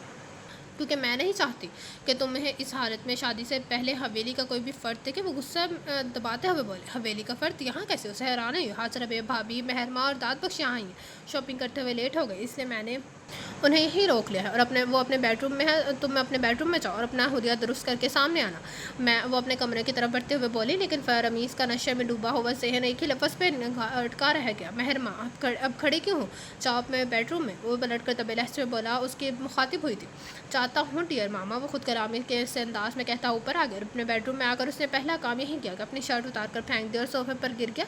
सिगरेट पीने लगा, लेकिन वो लगातार 2-3 सिगरेट पीने के बावजूद उसका जहन इस्लाम की गिरफ्त से आज़ाद नहीं हुआ था। वो मिलाकर उठकर बैठ गया और चारहाना तेवरों से दरवाज़ा खोलकर बाहर निकल आया। उसे बारी बारी बेडरूम चेक किए। हाजरा बेगम जिस बेडरूम में थी उसका लॉक ओपन था, लेकिन जिस बेडरूम में मेहरमा सो रही थी वो अंदर से लॉक था। अभी खोल देता हूँ। उस पर शैतानियत सवार हो रही थी। वो सीढ़ियाँ उतरता वो नीचे किचन में आया और किचन का वो कैबिनेट खोला जहाँ राशिदा बेगम घर के कमरों की चाबियाँ रखती थी। चाबियों का गुच्छा उठाकर उसे मेहरमा के बेडरूम में हमें बस 5 मिनट लगे थे। उसने बगैर कोई आहट पैदा किए दरवाज़ा का लॉक खोला और हैंडल घुमाकर अंदर आ गया और अंदर दाखिल होकर दरवाज़ा लॉक कर दिया। मगर वो अपनी फतह के आलम पे ये भूल गया था कि चाबियों का गुच्छा बाहर दरवाजे के लॉक में ही झोलता हुआ छोड़ आया है। मेहरमा जिसके बेडरूम में सो रही थी उसका लैम्प ख़राब था, इसलिए उसे एक एनर्जी सेवर चलाकर सोना पड़ा था। और उस एनर्जी सेवर की रोशनी में रमीज़ की गहरी नज़रें उस पर जम गई थी। उसकी होने वाली बीवी, उसको धुतकार कर बात करने वाली हसीना आज उसके सामने थी। ये उसके लिए एक नई जगह थी, इसलिए उसे कोशिश के बावजूद नींद नहीं आ रही थी। वह न जाने कितनी बार करवटें बदल चुका था। इस गेस्ट रूम में कोई ऐसी चीज़ नहीं थी कि वो अपना टाइम ही पास कर लेता और ना ही उठकर बाहर जा सकता था, क्योंकि वो यहाँ मेहमान था और किसी के घर में यूँ रात के वक्त उठकर गश्त करना भी मुनासिब नहीं था। हवेली में होता तो और बात थी, इसलिए वो ज़बरदस्ती आँखें बंद के लेटा रहा। लेकिन जैसे उसके मोबाइल पर रिंग हुई वो चौंक गया, क्योंकि कॉल सरदार बेगम की थी। अस्सलाम वालेकुम। उसे उठकर बैठते हुए कॉल रिसीव की। क्या बात है, तुम जाग रहे हो थे? उन्हें इतनी जल्दी कॉल रिसीव होने पर हैरत थी। जी, वो दरअसल नहीं और ऐसे अजनबी जगह पे है, इसलिए नींद नहीं आ रही। उसे वजाहत दी, तुम तो रमीज़ के पास बैठ जाते थोड़ी देर के लिए। रमीज़ साहब घर पे नहीं थे, अभी थोड़ी देर पहले आए हैं और इस वक्त मैं उनके पास क्या बैठता? उसने सर झटक कर कहा। क्यों? रमीज़ कहाँ गया हुआ था? शायद अपने दोस्तों के साथ गए थे। मेहरमा और हाजरा सो गई? जी, वो तो सो गई, लेकिन आप क्यों जाग रही इस वक्त? बस मेरा बच्चा, मेरा दिल यूँ ही लेटे लेटे घबराने लगा था, तो मैं उठकर बैठ गई। आज वली मोहम्मद और उसके बाप की बहुत याद आ रही है। आज वारिस की माँ पे घर पे नहीं थी, इसीलिए वो मेरे पास सोने के लिए आ गया और उसकी सूरत देख कर वली मोहम्मद की शक्ल आंखों में घूमने लगी। दिल पे उदासी छा गई। सरदार बेगम की आवाज़ में नमी उतर आई थी। सरदार बेगम, इतनी उदासी और मायूसी, वो भी आपके लहजे में? दाद बख्श ने हैरत के इज़हार किया। दाद, मेरे बच्चे में भी मैं भी इंसान हूँ, बूढ़ी हो गई हूँ, मगर अपने बच्चों को खुद को जवान रखती है, बच्चों के लिए खुद को जवान रखती है। लेकिन कब तक ऐसा करूँगी? अब तो यही दुआ है कि اللہ میری پوتیوں کا بات کرے، مجھے جیتے جی تمہاری خوشیاں دیکھنا نصیب کرے۔ انہوں نے پی کے لہجے میں کہتے ہوئے دعا دی تھی، انشاءاللہ ایسا ہی ہوگا، آپ اللہ آپ کا سایہ ہمارے سروں پر سلامت رکھے۔ وہ بھی دل کی گہرائیوں سے بولا تھا، داد تم مجھے بتاؤ، مہربان نے اب تو تم سے کوئی بات نہیں کی؟ سردار بیگم کی سوئی مہربان پہ آ رکی تھی، لیکن اس سے پہلے وہ انہیں جواب دیتا، کسی کی چیخوں کی آواز داد بخش پوری طرح چونک گیا تھا۔ داد بخش تم چپ کیوں ہو گئے؟ وہ ہر چیز کی وہ باہر کسی کی چیخنے کی آوازیں آ رہی، باہر شور صاحب اجلت سے کہتا جوتے پہن کر باہر نکلا تھا۔ کیسا شور ہے؟ سردار بیگم کے دل پہ ہاتھ پڑا تھا۔ مہرماں بی بی کی آواز سے میں دیکھتا ہوں۔ داد بخش موبائل بند کر کے جیب میں ڈالتا سیڑھیاں چڑھ گیا تھا۔ مہرماں تراسا پیٹ رہی تھی اور ساتھ ہی چیخ رہی تھی، بچاؤ! وہ جلد آواز سے پکاری، بلند آواز سے پکاری، تمہیں کوئی بھی نہیں بچائے گا۔ اس وقت سب نیند میں ڈوبے ہوئے۔ رمیش کی خواص زدہ آواز سے داد بخش کی قدم تیز ہو گئے تھے، اس نے جاتے ہی دروازہ کو ٹھوکر ماری، لیکن دروازہ لاک تھا۔ مہرماں بی بی، داد بخش نے اونچی آواز میں پکارتے ہوئے اپنی طرف سے تسلی دی تھی، داد دروازہ کھولو۔ داد وہ ماہی بے کی ماں نے تڑپی اور داد کی نظر چابیوں کے گچھے کی طرف گئی تھی۔ اللہ نے خود ہی میں مدد کی ویل نکال دی تھی۔ اس نے تیزی سے چابی گھمائی اور دروازہ کو دھڑام سے کھول دیا تھا۔ سامنے مہرماں کے منہ پہ رمیز کا ہاتھ جما ہوا تھا، وہ اس کی آواز کا گلا گھونٹنا چاہتا تھا۔ داد بخش کا مہرماں کو بغیر دوپٹے کے اس حال میں دیکھ کر خون کھول اٹھا تھا۔ اس نے آؤ نہ دیکھا نہ تاؤ، چھوٹتے ہی اپنے فولادی ہاتھ کا مکہ رمیز کے منہ پر رسید کیا تھا۔ رمیز کو داد بخش سے اس حرکت کی توقع نہیں تھی اور جب بھی اچانک سے حملے سے بچ نہ سکا اور پیچھے کی طرف دیوار کے ساتھ جا لگا، ساتھ ہی منہ سے کراہ نکلی تھی، داد بخش کیا کر رہے؟ حاجرہ بیگم، قدیر ہمدانی اور راشدہ بیگم بھی ننگے پیر بھاگتے ہوئے اوپر آئے تھے، لیکن اوپر مہرماں کے بیڈ روم کی صورتحال دیکھ کر ان کی آنکھیں پھٹ گئی تھیں۔ مہرماں کی قمیض پاؤں سے پھٹی ہوئی تھی، دوپٹہ نیچے قالین سے مجروح حالت میں پڑا تھا، اس کے بال بکھرے ہوئے تھے، چہرہ تھپڑوں کے نشان سے سرخ پڑا تھا۔ حاجرہ بیگم کی ٹانگیں لرزنے لگی تھی، اس ذلیل کو سزا دے رہا ہوں، اس کا خون پی جاؤں گا، اسے سردار بیگم کی عزت پہ ہاتھ ڈالا، میں اس کے ہاتھ کاٹ دوں گا۔ داد بخش کی آنکھیں سے ہی نہیں منہ سے بھی شعلے نکل رہے تھے۔ بس کرو، کیا ہو رہا ہے یہ سب؟ راشدہ بیگم بیٹے کی درگت بنتے ہوئے نہیں دیکھ سکی تھی۔ آپ دیکھ نہیں رہی کیا ہو رہا ہے؟ داد بخش ایک دم دہاڑا، یہ تم کس لہجے میں بات کر رہے ہو؟ راشدہ بیگم غصے سے بولی، میں اسی لہجے میں بات کر رہا ہوں جس لہجے میں آپ کو ٹھیک طرح سے سمجھ سکی۔ داد بخش نے پلٹ کر زمین پر گرا دوپٹہ اٹھا لیا اور مہرماں کے گرد خود ہی لپیٹ دیا تھا۔ اس وقت وہ کوئی اور نہیں داد بخش نظر آتا، بے خوف، نڈر اور غصیلا۔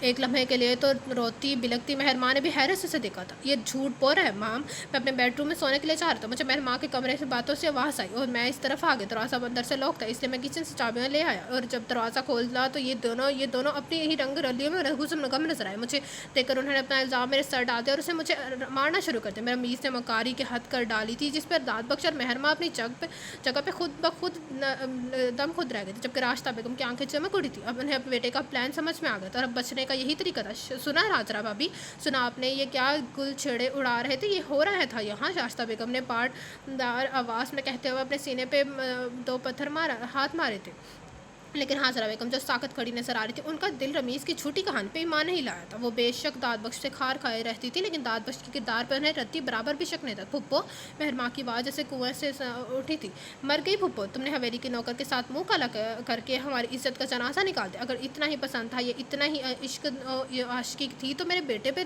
ڈورے ڈالنے کی کیا ضرورت تھی؟ پہلے ہی بتا دیتی، اور یہ ہماری حویلی میں اس لیے آیا تھا ہماری ہی عزت میں نقب لگانے کے لیے۔ راشدہ بیگم کا ویلا شروع ہو چکا تھا۔ راشدہ، یہ کیا ابھی کیا جا رہی ہو؟ آرام سے بیٹھ کر ساری باتیں سلجھاؤ۔ قدیر ہمدانی نے پہلے بار مداخلت کی تھی، سلجھانے کو رہ کی کیا ہے؟ میں ابھی فون اماں بیگم کو۔ راشدہ بیگم نیا گیم کھیلنے کے لیے تیار ہو چکی تھی۔ راشدہ بھابی، اس وقت اماں بیگم کو کچھ مت بتائیں۔ حاجرہ بیگم نے پہلی بار لب کشائی کی تھی، کیوں نہ بتاؤں؟ انہوں نے ایک عمر ہو گئی، یہ سانپ لا کر اپنے ہمارے سینے پہ بٹھا رکھا، آج اس سانپ نے ڈس ہی لیا۔ راشدہ بیگم داد بخش پہ قہر آلود نظر ڈالتے ہوئے بولی۔ وہ چپ کھڑا تھا، لیکن اس دوران ہی اس کا موبائل بجنا شروع ہو گیا تھا۔ کال کرنے والی سردار بیگم ہی تھی۔ راشدہ بیگم کو پتہ چل گیا تھا، تبھی داد بخش کے ہاتھ سے فون چھپٹ کر کون سے لگا لیتا۔ اماں بیگم کہاں ہیں آپ؟ آئیے اور اپنے چہیتے کے کرتوت دیکھیں، ہماری عزت پر ہاتھ ڈالا ہے اس نے، نمک حرام نکلا ہے۔ آپ کا یہ لاڈلا کس کی بات کر رہی ہو؟ سردار بیگم کا لہجہ سپاٹ تھا۔ آپ کے داد بخش کی، اس کی طرف دیکھتے ہوئے راشدہ بیگم نے چبا کر کہا، اور ایک طرف سے فون بند اور دوسری طرف سے فون بند ہو گیا۔ داد بخش نے ان کے ایک تائرانہ سی بھی نظر ڈالی اور رمیز کو غضبناک نظر سے دیکھتا ہوا مہرماں کا ہاتھ پکڑ کر ان کے سب کے درمیان سے نکلتا چلا گیا تھا۔ اسے ڈائننگ روم میں بیٹھا کر گاڑی سے اپنی چادر نکال کر لایا اور چادر مہرماں کو اڑا دی۔ آپ چپ ہو جائیں، کچھ نہیں ہوگا، سردار بیگم بس پہنچنے والی ہوں گی۔ داد بخش نے ڈرائنگ روم میں ٹہلتے ہوئے وال کلاک دیکھا، لیکن انہیں تو ابھی پتہ چلا ہے، نہیں، انہیں نہیں انہیں اسی وقت پتہ چل گیا تھا جس وقت مجھے پتہ چلتا۔ داد بخش کی بات پہ بہن ماں کو کچھ نہیں سمجھی، لیکن مزید کچھ بولی بھی نہیں۔ وقت تھا کہ گزر ہی نہیں رہا تھا، سوئیاں ایک ہی جگہ پہ جمی تھی۔ باہر گاڑی کے ہارن کی آواز سنتے ہی جہاں راستہ بیگم رمیز اپنے اپنے محاذوں پہ الرٹ ہوئے تھے، وہیں داد بخش کی پریشانی قدرے کم ہو گئی تھی، لیکن مہر ماں سپت کا دامن چھوڑ کے بیٹھی تھی۔ وہ ڈرائنگ روم سے اٹھ کر بھاگتے ہوئے باہر نکل آئی تھی اور گاڑی سے اترتی سردار بیگم سے لپٹ کر دھاڑے مار مار کر رونے لگی تھی۔ ان کے پیچھے قاسم علی کی گاڑی تھی اور قاسم علی کے ساتھ ساجدہ بیگم بھی تھی۔ مہر ماں کیا ہوا ہے بیٹا، کچھ بتاؤ تو۔ رابعہ بی بی نے آگے بڑھ کر مہر ماں کو سردار بیگم سے الگ کرنا چاہا۔ دادی بیگم وہ رمیز نے اس کی آواز حلق میں ہی دب گئی تھی۔ قاسم علی میں نے بھی مٹیاں پھینچ کے رہ گیا۔ ماہی اندر بیٹھ کر بات کرو۔ اس نے مہر ماں کو کندھوں سے تھاما اور اس کے ہاتھ پکڑ کر باقی سب سے اندر لے گیا۔ اماں بیگم دیکھا آپ نے کیا گل کھلائے ہیں آپ کے، بس راستہ بس بند کرو اپنی زبان، پہلے مجھے مہر ماں سے پوری بات سن لینے دو۔ انہوں نے سختی سے کہتے ہوئے ہاتھ اٹھا کر انہیں روک دیا تھا۔ یہ آپ کو کیا بتائے گی، کبھی چور نے بھی اپنی چوری بتائی ہے بھلا؟ وہ تنزیہ بولی۔ چور اپنی چوری نہیں بتاتا، لیکن وہ ویلا بہت کرتا ہے جو اس وقت صرف تم کریے۔ سردار بیگم بھی انہی کی ماں تھی۔ اماں بیگم یہ آپ کہہ رہی ہیں، آپ کو میری بات پہ یقین نہیں ہے اور اس 2 ٹکے کے نوکر پہ یقین ہے؟ راستہ بیگم کے انداز میں حرکت اتر آئی تھی۔ 2 ٹکے کا وہ نہیں، 2 ٹکے کا تمہارا بیٹا ہے۔ سردار بیگم نے کوئی بھی لحاظ رکھے بغیر بیٹی کو آئینہ دکھایا تھا۔ وہاں موجود سبھی نے چونک کر سردار بیگم کو دیکھا تھا، جن کے انداز میں کوئی لچک نہیں تھی، لیکن اس بات پہ راستہ بیگم کو پتنگے لگ گئے تھے۔ آپ میرے بیٹے کو 2 ٹکے کا کہہ رہی ہیں، اس گھٹیا لاوارث کے لیے آپ میرے بیٹے پہ انگلی اٹھا رہی ہیں۔ اس کی اوقات ہی کیا ہے جس کو اس کے پپنوں نے کتے کی طرح دھتکارا کر پھینک دیا اور آپ اسے اٹھا کر گھر لے آئی؟ میرے باپ کے ٹکڑوں پہ پلنے والے کو آپ میرے برابر میرے مقابل کھڑا کر رہی ہیں۔ اس نمک حرام کی خاطر آپ مجھے چٹاخ۔ سردار بیگم کے بوڑھے ہاتھ میں بھی اس قدر طاقت آزمائی تھی کہ راستہ بیگم کو 2 دن میں تارے نظر آ گئے تھے۔ اماں بیگم، ساجدہ نے لپک کے سردار بیگم کا ہاتھ پکڑ لیا تھا۔ پیچھے ہٹو ساجدہ، مجھے آج بتانے دو داد بخش کی اوقات کیا ہے۔ انہوں نے ساجدہ کو پیچھے دھکیل کر دیا تھا۔ داد بخش جیسا کردار تمہاری آنے والی 7 نسلوں میں بھی کسی کا نہیں ہوگا۔ اس کا چلن کیسا ہے یہ صرف میں جانتی ہوں، صرف میں۔ یہ صرف داد بخش نہیں تھا تو مجھے آ کر یہ بھی بتا دیتا تھا کہ سردار بیگم آپ کی بہتی نادان ہی کر رہی ہے۔ اسے روکیے، اسے سمجھائیے نادان اس سے اوقات کا فرق نہیں سمجھتی۔ مہر ماں نے تڑپ کر حیرت زدہ سے انداز سے داد بخش کو دیکھا، یعنی اسے سردار بیگم کو پہلے ہی سب کچھ بتا دے رکھا تھا اور تم یقین کی بات کرتی ہو۔ مجھے اس پہ اور اس کے کردار پہ یقین ہے، لیکن تمہارے کردار پہ نہیں ہے۔ تم اس وقت اپنے بیٹے کے بجائے مہر ماں اور داد بخش کا ساتھ دیتی تو شاید مجھے تم پہ یقین آ رہا ہی جاتا۔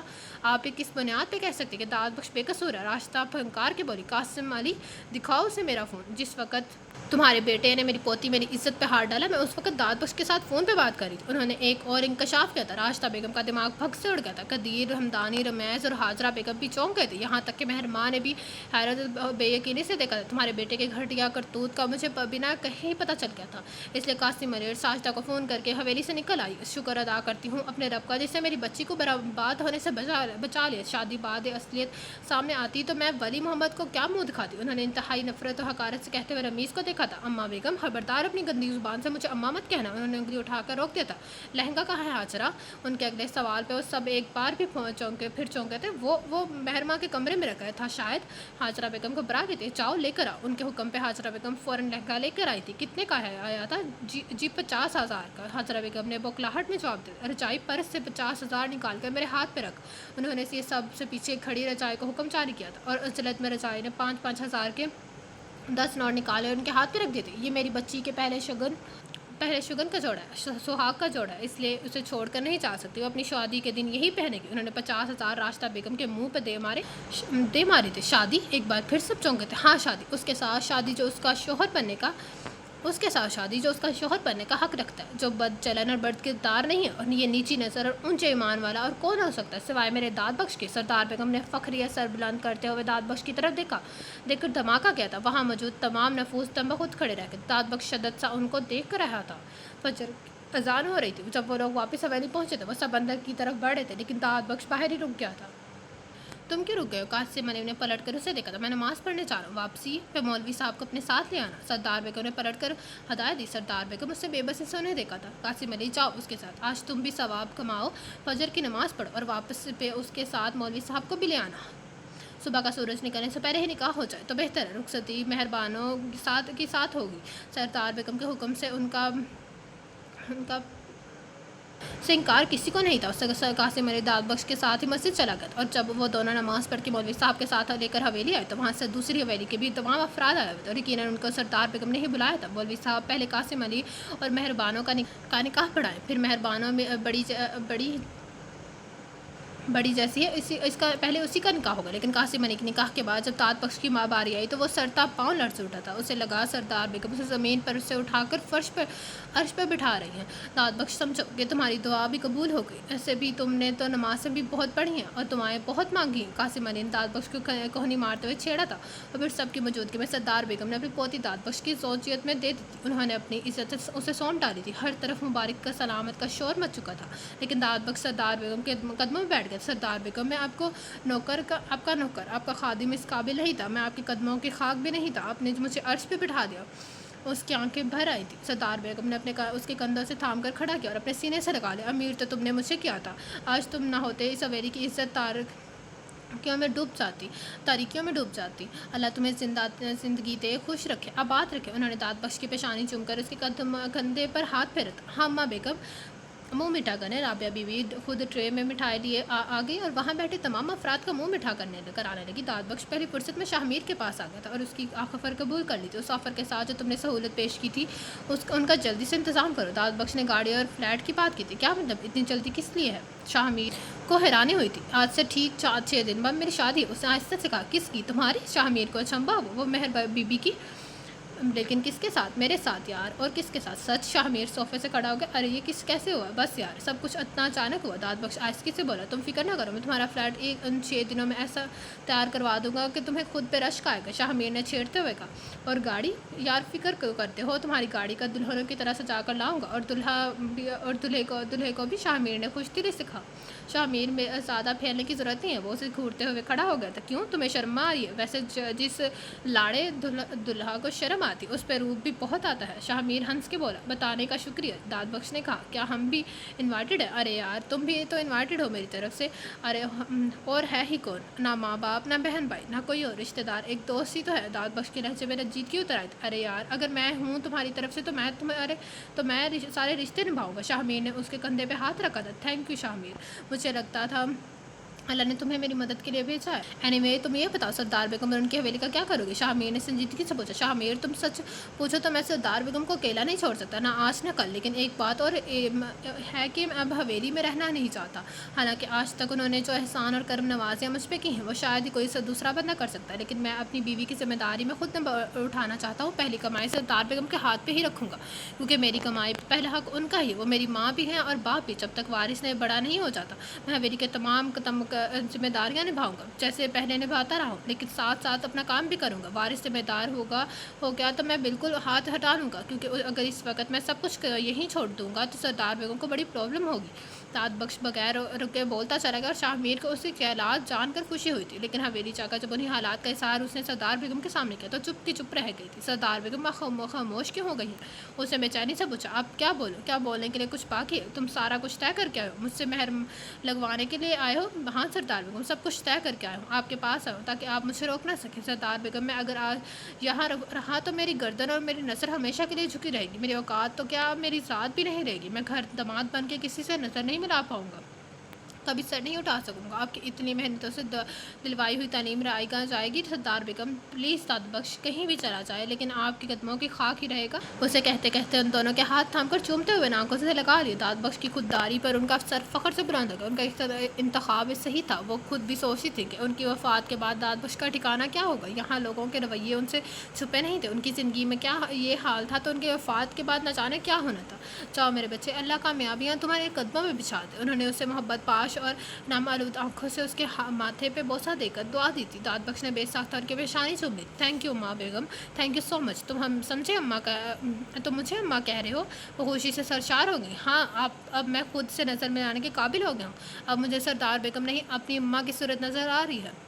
वो उनको अपने मजबूत बाजू में भेज कर आता अपनी खुशी का इज़हार कर रहे थे। सरदार बेगम ने बचपन से हज़ारों जतन किए थे। वो उन्हें अम्मा बेगम कहे, दादी बेगम कहे, लेकिन उसने दुखी रजाई और अजूब वगैरह की देखी दिखाई उन्हें सरदार बेगम ही कहा था। वो खुद को नौकरों के दायरे में रखता था, लेकिन आज वो नौकरों के दायरे से निकल कर खुद एक रिश्ते के दायरे में महसूस कर रहा था। उसके हाथ पांव आज़ाद हो चुके थे। उसने शाहमीर को फ़ोन करके सरदार बेगम की रजामंदी भी बता दी थी। इस पर लग्जरी फ्लैट को कोना कोना फूलों से सजा हुआ था। शाहमीर ने दाद बख्श का बेडरूम ही नहीं बल्कि ड्राइंग रूम, किचन और लाउंज में भी फूलों से डेकोरेशन करवाई थी। इस फ्लैट में कदम रखते ही सफ़ेद मोतियाँ और सुर्ख गुलाबों के अंबार नजर आ रहे थे। اور مہک اتنے مسحور کن تھی کہ قدم تھم سے گئے تھے، دل کے تار خوشبو کی شرارتوں سے بچنے لگے تھے، جذبات اتنے موت اور پکیزہ تھے کہ داد بخش کا اپنا ہی دل پگھلا چاہ رہا تھا۔ دل کی حالت اس کی پیشانی پہ چمکتے قطروں سے نظر آنے لگتا، اور اسی مشکل کا شکار تھا کہ وہ اپنے جذبات کا اظہار اس پاگل لڑکی کے سامنے کرے گا بھی تو کیسے؟ داد بخش، شاہ میر نے اسے پکارا۔ ہوں، لگتا ہے تو خیالوں ہی خیالوں میں اپنے بیڈ روم میں پہنچا ہوا ہے، اس نے چھیڑا۔ پہنچنا بھی چاہیے، آخر اتنا ٹائم ہو رہا ہے، شاہ میر کی امی نے اٹھتے ہوئے کہا۔ جب آج شاہ میر کی فیملی بھی شادی میں شریک ہوئی تھی۔ ارے نہیں آنٹی، آپ بیٹھیے نا، اتنی جلدی اٹھنے کی کیا ضرورت ہے؟ داد بخش نے روکا، وہ لوگ انہیں گھر تک چھوڑنے آئے تھے، تم سب کے درمیان بیٹھے ہوئے ہو اس لیے تمہیں جلدی لگ رہی ہے، لیکن اندر دلہن اکیلی بیٹھی ہے، اسے یہ ٹائم بھی آدھی رات لگ رہا ہوگا، اٹھو اس کے پاس جاؤ۔ شاباش، اس سے انہوں نے کندھا تمکا۔ داد بخش مسکراتے ہوئے دروازہ لاک کر کے اپنے بیڈ روم میں آ گیا۔ اس وقت 11:30 کا ٹائم ہو رہا تھا، لیکن تنہائی کی وجہ سے رات کافی گہری محسوس ہو رہی تھی۔ آہستگی سے دروازہ کھول کے اندر آئے تو قدموں کے روانے میں کمی آ گئی، اندر ہر چیز ہوش ربا تھی۔ السلام علیکم، اس نے بیڈ پہ بیٹھے ہوئے السلام علیکم، اس نے بیڈ پہ بیٹھتے ہوئے سلام کیا۔ مہرماں ذرا سا پیچھے کھسک گئی تھی اور اس نے اس کے سلام کا جواب بھی نہیں دیا تھا۔ وہ اس کی اس حرکت پہ چھپی ناراضگی کو اچھی طرح سمجھتا تھا، اس لیے سر کو جاتے ہوئے سوچنے لگا کہ اب کیا کرے۔ دیکھیے مہرماں بیوی، میں آپ کا شوہر ہوں، ملازم نہیں ہوں کہ آپ کے نخرے ہی دیکھتا رہوں۔ اس نے مہرماں کا ہاتھ پکڑ کر اسے سامنے کر لیا اور اس کا گھونگھٹ الٹ دیا تھا، لیکن گھونگھٹ کے اندر مہرماں شدت سی حالت میں آنکھیں پھاڑے دیکھ رہی تھی۔ یہ سب تم نے کہا ہے؟ وہ حیرت زدہ تھی۔ جی میں نہیں کہا ہے، یقیناً آپ کی سمجھ میں آ گیا ہوگا۔ داد بخش نے اس کی آنکھوں میں جھانکتے ہوئے کہا۔ مجھے یقین نہیں آ رہا داد بخش، وہ واقعی حیرانی کے سمندر میں غوطہ زن تھی۔ آئیے میں آپ کو یقین دلاتا ہوں، اس نے مہرماں کو بازو کے حصار میں کہہ رہا تھا، لیکن وہ جیسے ہوش میں آ گئی تھی، یکدم تڑپ کے دور ہٹ گئی تھی۔ بس تم اپنے یقین اپنے پاس ہی رکھو، میرے سامنے آنے کی اور مجھے چھونے کی کوئی ضرورت نہیں ہے، میں تمہارے لیے کیا ہوں خوب جانتی ہوں۔ میں بہت تنگ گئی تھی۔ کیا جانتی ہو آپ؟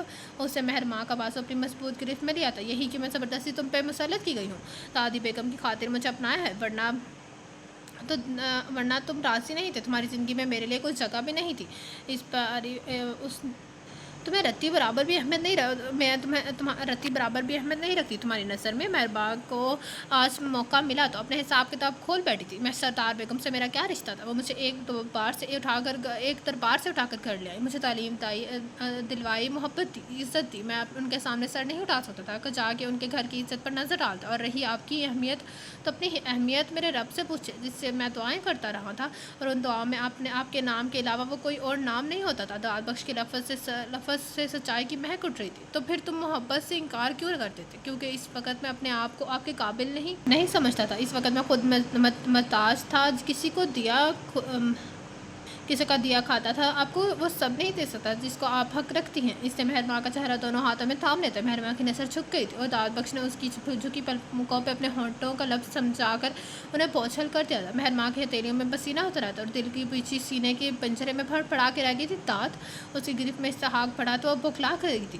اپنی شدتوں کو تو ہمیشہ اظہار کیا آپ نے، اب میری شدتوں کا رستہ مل رہا ہے تو بس تماشا دیکھیے۔ اس کی آواز بھی گمبھیر تھا، مہرماں کے رہے سے اوسان بھی خطا کر گئے تھے۔ وہ ایسا رومانٹک بھی ہو سکتا ہے، اس نے تو کبھی سوچا بھی نہیں تھا۔ قطرہ قطرہ وہ پگھلتی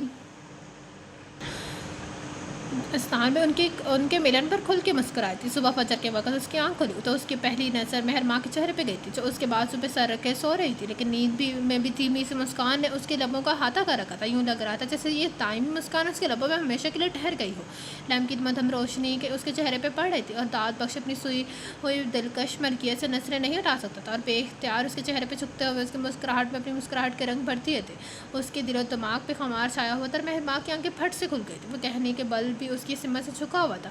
تم جاگ رہے ہو؟ خوش قسمتی سے آنکھ کھل گئی تھی، لیکن اس وقت مہرماں نے نظر گھما کے سائڈ ٹیبل پر رکھے کلاک کو دیکھا۔ اس کی اپنی آواز اور آنکھیں نیند کی وجہ سے بوجھل ہو رہی تھی۔ آپ پریشان ہوں؟ میں آپ کے لیے نہیں جاگ رہا تھا، میں تو نماز پڑھنے کے لیے جاگ رہا تھا۔ اس نے مہرماں کے بال چہرے سے پیچھے ہٹاتے ہوئے کہا، اور اپنی انگلی سے اس کے نرم شفاف گلابی ہونٹوں کو چھونے لگا۔ تو پھر جاؤ نماز پڑھو، ابھی چند منٹ میں ہی نماز ہے، ابھی اذان نہیں ہوئی۔ وہ پھر کسی گستاخی کر آتے سے اس پہ جھکا، لیکن مہرماں نے تیزی سے اس کے سینے پہ ہاتھ رکھ کر روک دیا تھا۔ تم بہت بے شرم ہو، تم کہاں تو نظر اٹھا کر نہیں دیتے تھے، اور کہاں اب نظر ہٹا بھی نہیں رہے ہو؟ اس نے حیرت سے کہا تھا۔ اگر نظر ہٹا لوں تو پھر آپ کو ہی شکوہ ہوگا کہ میں نظر بھر کے دیکھتا ہی نہیں، اسے شرارت سے کہا۔ مہرماں بی بی، ایک بات تو بتائیں۔ اف، ایک تو یہ بی بی قدم چھلا جانے کب پیچھا چھوڑے گا، تو اور کیا کہوں؟ وہ مسکراہٹ دبا کے بولا۔ داد بیگم، اس نے فوراً جواب دیا داد بیگم۔ اسے حیرت ہوئی۔ ہاں میری بڑی خواہش ہے کہ جس طرح لوگ داد جان کے نام سے دادی بیگم کو سردار بیگم کہتے ہیں، میں اسی طرح مجھے تم بھی تمہارے نام سے داد بیگم کہہ کے پکارے۔ وہ حکم بجا لئی، اور یہ تم مجھے آپ کے بجائے تم کا درجہ کب دو گے؟ اسے گھور کے پوچھا۔ جب آپ مجھے تم کے بجائے آپ کا درجہ دیں گی۔ اور داد بخش کا جواب برجستہ تھا۔ مہرماں اپنی غلطی پہ چپ ہو گئی، بلکہ سچ مجھ سے آ گئی تھی۔ I am sorry, it's okay, آئندہ صحیح انسادہ آسان ہو رہی ہے، میں جانتا ہوں۔ آپ بھی اٹھ کر فریش ہو جائیں اور نماز پڑھ لیں۔ وہ کمبل ہٹا کر اٹھ گیا تھا اور نہا کر نماز پڑھنے کے لیے مسجد چلا گیا۔ اس کے پیچھے مہرماں بھی اٹھ گئی تھی۔ اسے شاور لیا، وضو کیا اور نماز پڑھنے کے لیے کھڑی ہو گئی۔ نماز پڑھنے کے بعد وہ کھڑکی سے پردے ہٹا کر سورج کی نوخیز کرنوں کے سے لطف اندوز ہونے لگی تھی، لیکن دھیان ابھی بھی داد بخش کی طرف ہی تھا۔ داد بخش، میں تمہیں اپنے دل سے سلام پیش کرتی ہوں۔ تم نے اپنے مضبوط کردار کے بلبوتے یہ سردار بیگم کا دل بھی جیت لیا، اور مہرماں ولی محمد کو بھی۔ آج میں یہاں ہوں تو صرف تمہاری ایمانداری، دیانتداری اور کردار کی وجہ سے، ورنہ یہاں ایسا کوئی مرد نہیں جو اپنی طرف پڑھنے والی لڑکی کا ہاتھ جھٹک دے یا اس کے وجود سے نظریں چرا لے۔ تم میرا نصیب بنے تو میں واقعی خوش نصیب ہو گئی ہوں۔ I am really proud of you. وہ کھڑکی کے پٹ سے ٹیک لگائے اپنی سوچوں کی واش پہ نہ جانے کہاں سے کہاں پہنچی تھی۔ آج شادی کے 2 دن بعد مہرماں گاؤں پر آئی تھی۔ سردار بیگم نے نگار اور وارث رابعہ بیبی کو بیٹھنے کے لیے بھیجا تھا۔ داد بخش کو شاہ میر کے ساتھ مل کر کوئی میٹنگ طے کرنا تھی، اس لیے مہرماں کو رخصت کر کے آفس چلا گیا تھا، لیکن سردار بیگم نے اسے باقاعدہ فون کر کے آنے کی تاکید کی تھی اور اس نے حامی بھی پڑھ لی تھی۔ 1 گھنٹے بعد وہ فارغ ہو کر آیا تو گاؤں کا رخ کیا، لیکن گاؤں میں داخل ہوتی سڑک کے بیچوں بیچ کسی کی بائک اندھی پڑی تھی۔ وہ 2-3 بار اسے گاڑی کی ہارن دیا، لیکن کوئی پتہ نہ چلا کہ بائک کا مالک کون ہے اور کہاں ہے۔ وہ گاڑی روک کر نیچے اتر آیا۔ جیسے ہی وہ بائک کو ہٹانے کے لیے آگے بڑھا، ایک سنسناتی ہوئی گولی اس کا کندھا چھید کے رکھ گئی تھی۔ داد بخش ایک راہ کے ساتھ پلٹا تھا۔ سڑک کے قریب جھاڑیوں میں اسے رمیز کی شکل نظر آئی تھی، لیکن وہ دوسری گولی اس کے بازو کو چیرتے ہوئی گزر گئی تھی۔ وہ یکدم زمین پہ گرا تھا۔ اتنے میں لوگوں کی آوازیں آنے لگی۔ رمیز بائک لے کر ہوا ہو گیا تھا۔ داد بخش اسے اچھی طرح پہچان چکا تھا۔ گاؤں کا چچا بشیر ہوار ہاتھ میں درانتی پکڑے سب سے پہلے داد بخش پہنچا تھا۔ اوئے داد بخش، اوئے کیا ہو گیا؟ گولی کس نے چلائی؟ کون تھا؟ بشیر لوہار کے ہاتھ پاؤں کانپ رہے تھے۔ اس نے داد بخش کا سر اٹھا کر گود میں رکھا، لیکن اتنے میں اس کی آنکھیں بند ہو چکی تھی۔ اتفاقاً دوسری حویلی کا ڈرائیور امتیاز گاڑی لے کر آیا تھا، بھی داد بخش کو دیکھ کر پریشان ہو گیا تھا۔ پھر وہاں جمع ہونے والی تمام کسانوں نے مل کر اسے گاڑی میں ڈالا اور اسپتال لے کر کچھ حویلی کی طرف دوڑ پڑے تھے۔ حویلی میں بھی جس کو پتہ چلا وہ دھک سے رہ گیا تھا۔ مہرماں چونک کر اٹھی تھی۔ نہ جانے کیسا خواب دیکھا تھا، اس کا دل بری طرح گھبرا گیا تھا۔ اس نے داد بخش کے بارے میں پوچھا تھا اور یہ جان کر کہ وہ ہسپتال میں، اس پر آسمان ٹوٹ پڑا تھا۔ اف خدایا، مجھے پتہ ہی نہیں چلا۔ وہ چکرا کر گرنے لگی تھی۔ مہربانوں نے اٹھ کر اسے تھام لیا تھا۔ مہرماں، پریشانی کی بات نہیں ہے، وہ خود کو سنبھالو، وہ اب ٹھیک ہے۔ دادی بیگم کا فون آیا تھا، وہ پولیس کو بھی اطلاع کر چکے ہیں۔ مہرماں کی سمجھ میں کچھ نہیں آ رہا تھا۔ وہ یکدم پھوٹ کر رونے لگی تھی۔ وہ بچوں کی طرح بلک رہی تھی۔ رابعہ بی بی اسے چپ کرواتے ہوئے تسلی دینے لگی تھی۔ تھوڑی دیر بعد ہی انہیں اطلاع ملی تھی۔ قاسم علی تو اطلاع ملتے ہی اسپتال پہنچ گیا تھا، لیکن جیسے جیسے سب کو خبر مل رہی تھی سبھی پریشان ہو رہے تھے۔ اماں، اس پہ گولی رمیز نے چلائی ہے، کام وہی خبیث کر سکتا ہے، ورنہ داد کی کسی کے ساتھ کیا دشمنی ہو سکتی ہے بھلا؟ مہرماں ہچکیوں کے درمیان ہی بولی تھی۔ بس بیٹا، ہم کیا کر سکتے ہیں اب؟ یہ تو پولیس سے بتائے گی کہ کس کا کام ہے۔ رابعہ بی بی بغیر کسی تصدیق کے رمیز پہ الزام نہیں رکھنا چاہتی تھی۔ وہ بےتاب سے اندر داخل ہوئی تھی۔ داد بخش نے آنکھیں کھول کر اسے دیکھا، اسے جو اسپتال چھوڑ کے گیا تھا۔ کیسی ہو؟ آپ کیسے ہیں؟ کب ڈسچارج ہوں گے؟ ڈاکٹر کیا کہتے ہیں؟ اس نے داد کا ہاتھ پکڑ لیا تھا۔ اف، تمہاری یہ بےتابیاں اور جلد بازیاں۔ وہ دھیمے سے مسکرایا۔ وہ شروع سے ہی ایسی تھی، جذباتی اور جنونی۔ میں صبر نہیں کر سکتی، آپ کے معاملے میں تو ہرگز نہیں۔ یار، صبر کس کا کافر کو آتا ہے؟ مجھ سے پوچھو، میں صبر کی کس انتہا پہ ہوں؟ تم سامنے کھڑی اور میں بس۔ داد بخش کی معنی خیز میں باک نظر مہرماں کے چہرے کا طواف کری تھی۔ مہرماں نظر چرانے پر مجبور ہو گئی۔ پلیز داد، مجھے ٹالے مت، یہ بتائیں طبیعت کیسی ہے آپ کی؟ تم میں آ گئی ہو، میں ٹھیک ہو گیا ہوں، کہو تو اٹھ کر بیٹھ جاؤں۔ نہیں، آپ آرام کریں۔ وہ گھبرا گئی تھی۔ ڈاکٹر سے کہو جلدی ڈسچارج کر دے، کہیں دل کے ارمان دل میں ہی نہ رہ جائے۔ پہلی آپ سے تم تک آتے عمر گزر گئی، قسم سے یار، یوں لگتا ہے تمہاری چاہ میں بوڑھا ہو گیا ہوں۔ مہرماں اس کی افسردہ سے انداز پہ یکدم کلکلا کر ہنسی تھی۔ یہ ظاہر ہے میں 21 سال کی کم سن 2 شیزہ اور آپ 30 سالہ مرد۔ اف، اتنی ایج! اس نے منہ بنا کے کہا۔ بس زیادہ 2 شیزہ بننے کی ضرورت نہیں ہے، تمہاری شادی ہو چکی ہے اب۔ داد بخش نے پینترا بدلا۔ بہت تیز ہو گئے ہیں تمہارے ساتھ کا کمال ہے۔ کیا کہا؟ وہ چیخی۔ ایک بات مانو گی؟ کہوں کہیں؟ اما بیگم سے کہو کیس واپس لے لے، رمیز کو آزاد کروا دے۔ 3 دن سے وہ جیل میں ہے اور پولیس والوں کی مار کھا رہا ہے۔ پلیز یار، میں کسی کے اذیت کا سبب نہیں بن سکتا۔